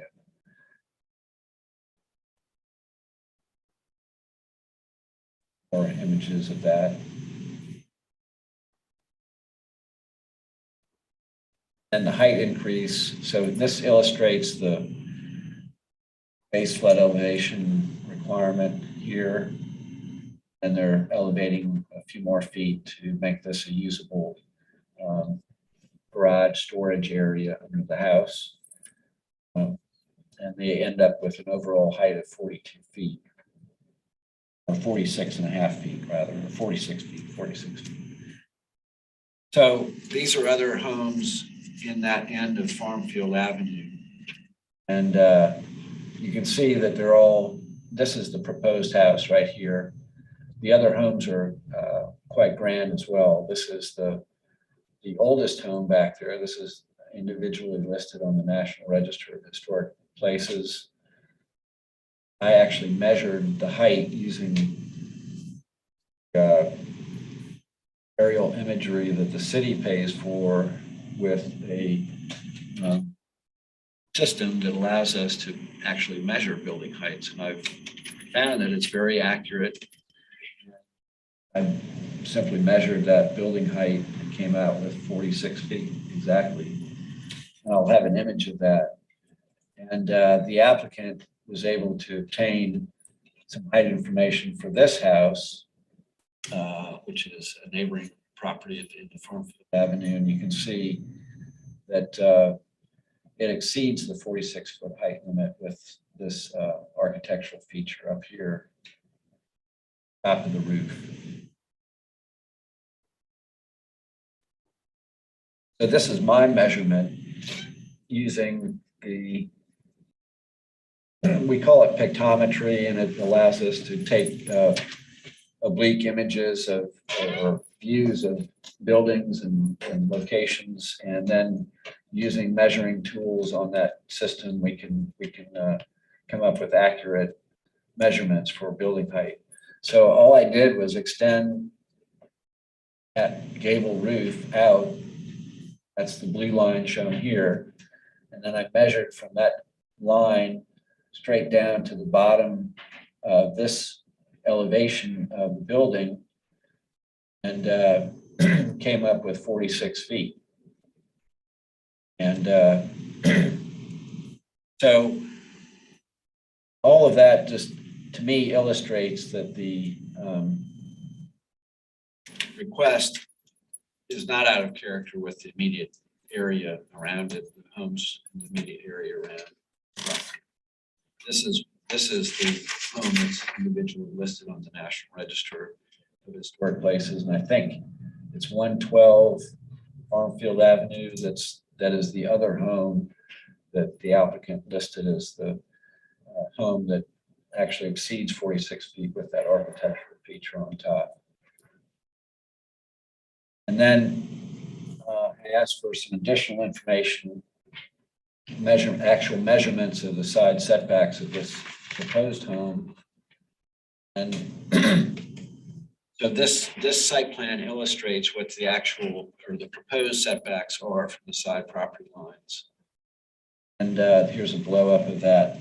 So this line right here, hard to see, but that line is 29 feet. So this corner of the property is 29 feet from the side property line. 9 feet is what's required. And this corner over here, the closest corner to the other side, is 135 feet away.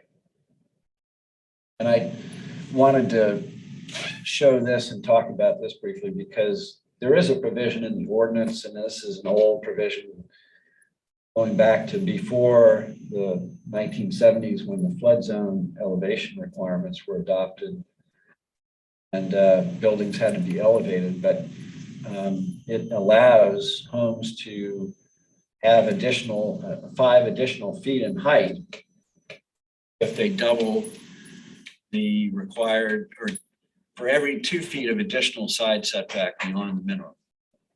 In other words, if you added 6 feet to each side setback, you could get up to 3 additional feet in height.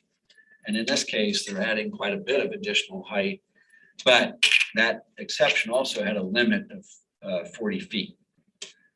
So that didn't apply in this case because they're already getting additional credit because they're in a flood zone, and that exception that predates the flood zone requirements didn't take that into account.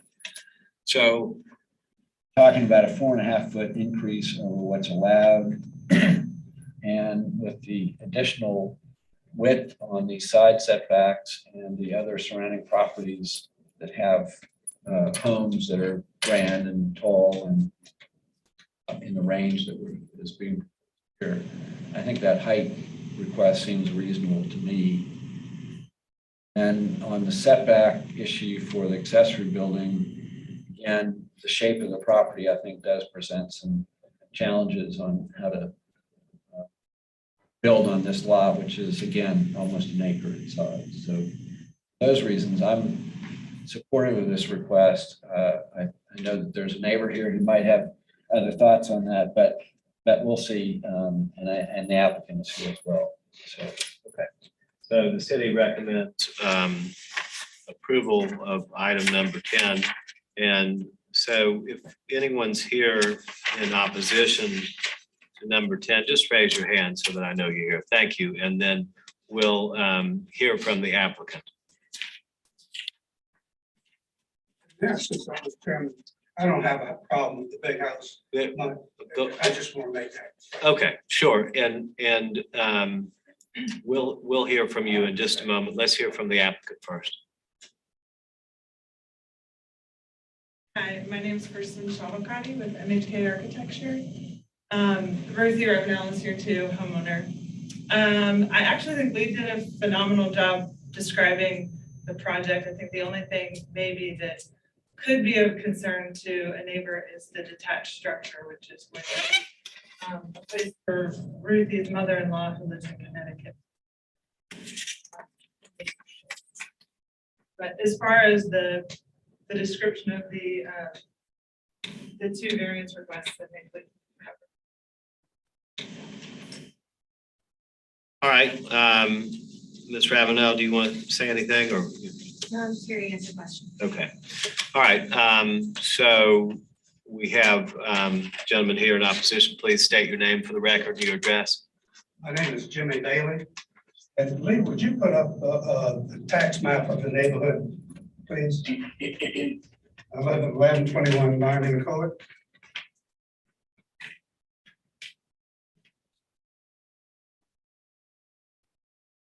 The house that's on this side, right, is the old Ravenel Plantation House.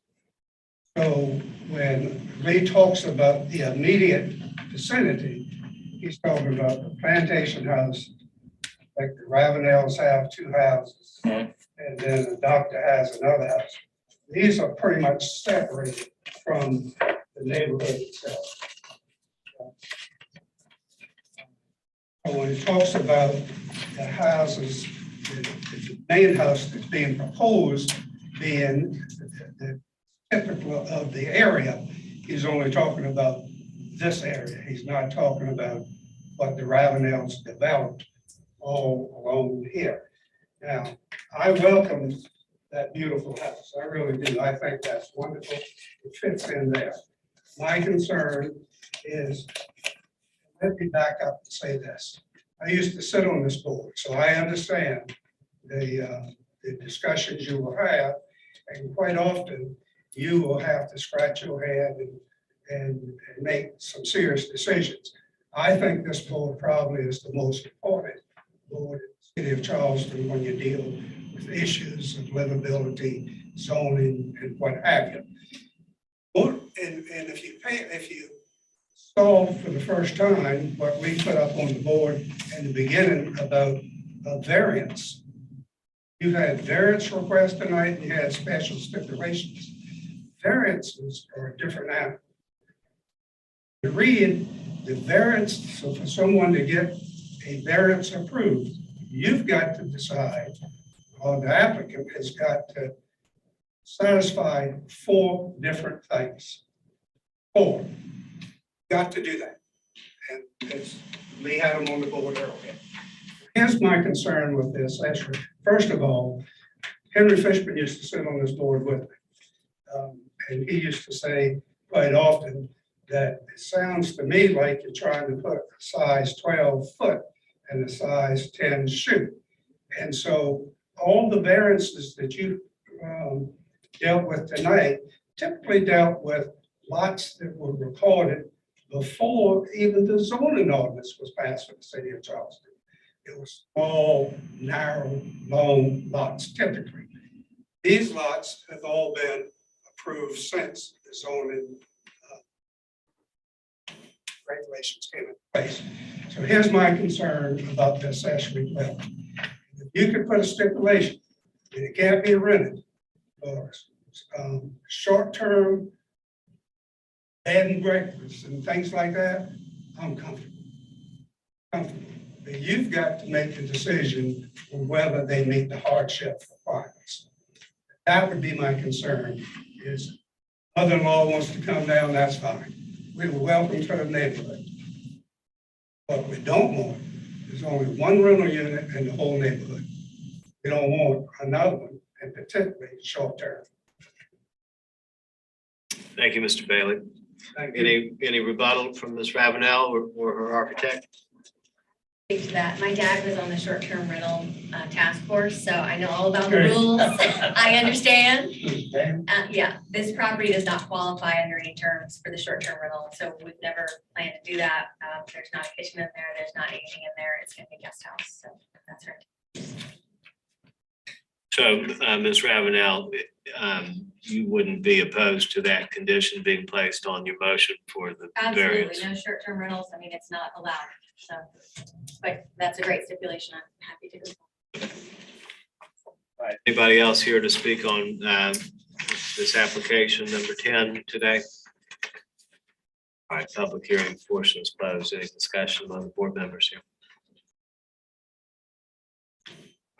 In agreement that stipulation, they don't want a stipulation of no short-term rental. Kind of way.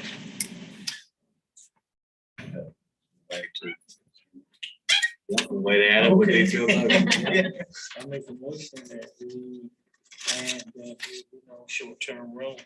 Okay. On the guest house. Move to approve the application under the condition that there'll be no short-term rental of the accessory dwelling.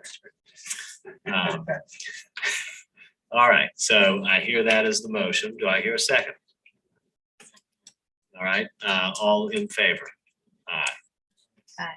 All right, all opposed? Nobody's opposed. It passes unanimously. Okay, so you've got your two variances with the condition that the accessory structure shall not be used for short-term rental. Thank you for your time. Thank you. Thank you, Mr. Bailey. Thank you very much. All right, item number 11.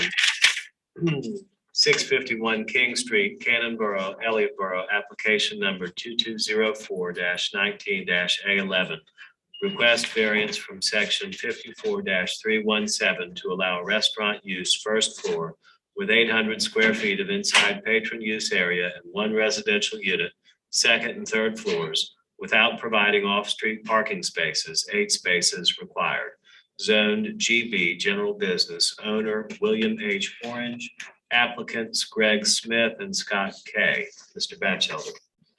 So this is an unusual request that we're supporting the construction of a sizable building on this lot with no parking. And I think you'll see why. So this is a vacant lot on King Street, which is unusual in itself. And it sits on the corner of King Street and Line Street. And apparently it had a building at one time. There's still a piece of concrete here or something like that. So it had a building at one time, but it's been gone for a long time. And now we've got purchasers of the property who would like to develop it with a new commercial mixed-use building, ground floor commercial, and I think upstairs would be 1 or 2 residential units. I think just 1 unit. And so they came up with a proposal. It's zoned commercially, so no issue with the proposed use, the proposed building on the lot. The only issue is parking. And they came up with a proposal to actually, and I'll just go right to the site plan here. Right to the site plan. So here's the site plan showing the proposed building on the lot. They came up with a proposal and it called for more of a setback off the rear property line before you got to the building. And then there would be 2 side-by-side parking spaces back here that you would pull into from Line Street and then back out onto Line Street to exit the property. Really, that would be the only way to provide any off-street parking is with cars that would pull directly onto the parking spaces from Line Street and back out onto Line Street. Well, with the future of what's going to occur there at that intersection and around that area with the redevelopment of the Post and Courier properties. This is going to be a very busy corner with traffic. And so the safety of having off-street parking on this property becomes an issue. It's probably, maybe it's not so much of an issue right now, but it will certainly become an issue with more traffic on streets. So really the only way to encourage the appropriate redevelopment of this property is with without any parking, really, because we don't want to create a safety hazard. We think that this site deserves a building comparable to what you find up and down King Street, which is a sizable building, minimal, if any, parking, and in this case, no parking. So our recommendation is for approval of this request to allow this redevelopment to occur without any off-street parking. There will be opportunities. There's plenty of public parking in the area. It might be a little bit hard to find. There are parking garages. There's also public parking that is going to be improved where the overpasses are along King Street. We would prefer to see a building and no parking on this site. And I did actually run the first site plan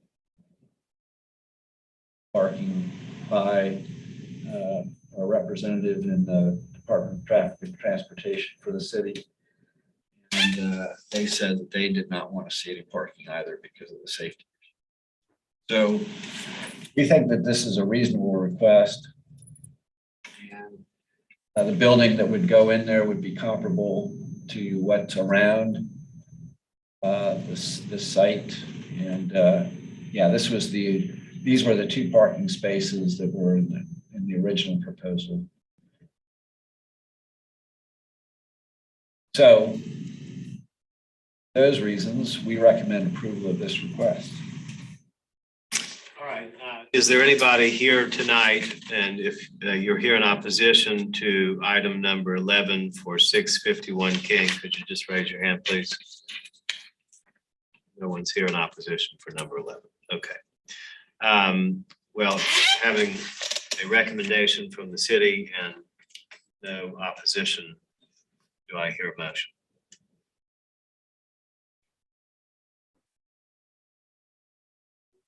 All right, do I hear a second? Second. All right, all in favor, please say aye. Aye. All right, your application is passed unanimously. You are. Thank you. All right, item number 12, 1134 King Street, North Central, TMS number 463-12-01-014, application number 2204-19-A12. Request special exception under section 54-110 to allow a stair addition to an existing two-story building that extends a non-conforming 6.10 foot south side setback and extends a non-conforming 19-foot side street setback, 9 feet and 25 feet required. Owner Susan Gregory and Reggie Smith. Applicant Kim Clavin Solid. So, Mr. Batchelder. Now we're dealing with the residential property further up King Street.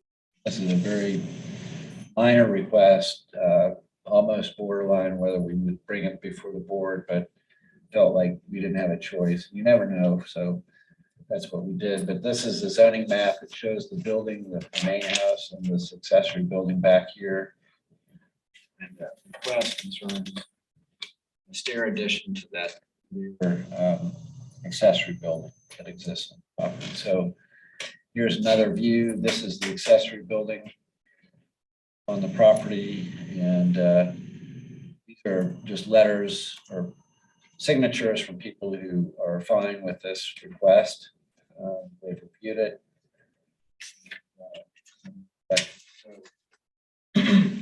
Not to support from surrounding properties This is your images of the existing house, accessory building. The stair would go over on this side. Site plan, yeah, you see right here, this is the addition, stair addition to the building. It doesn't quite meet the side setback over here, and that's the request that's before you tonight. And we recommend approval. All right, anyone here in opposition to item number 12? You are, please raise your hand. No, okay. So we have city recommendation. We have no one here in opposition. We have the applicant here. Do I hear a motion? All right, move for approval. Do I have a second? All right, move to approve. Second, all in favor, please say aye. Aye. All opposed? All right, the ayes have it. The application for the special exception for number 12 is granted. Thank you very much. So, Mr. Batchelder, do we have any further business tonight? No, that's it. All right, the meeting is adjourned. Thank you. Congratulations. This is Kim Lavin. She's a farmer. Thank you, thank you. Yeah. I don't think I made a. Who is a current staff member. Oh, yes, we get it. So quiet, now can't stop talking. I kept wondering, I wonder what he's gonna be. I started to say, oh, my, Hey, Lee, are we still being recorded? I guess we are. Did you turn it off? Do I need to turn this off?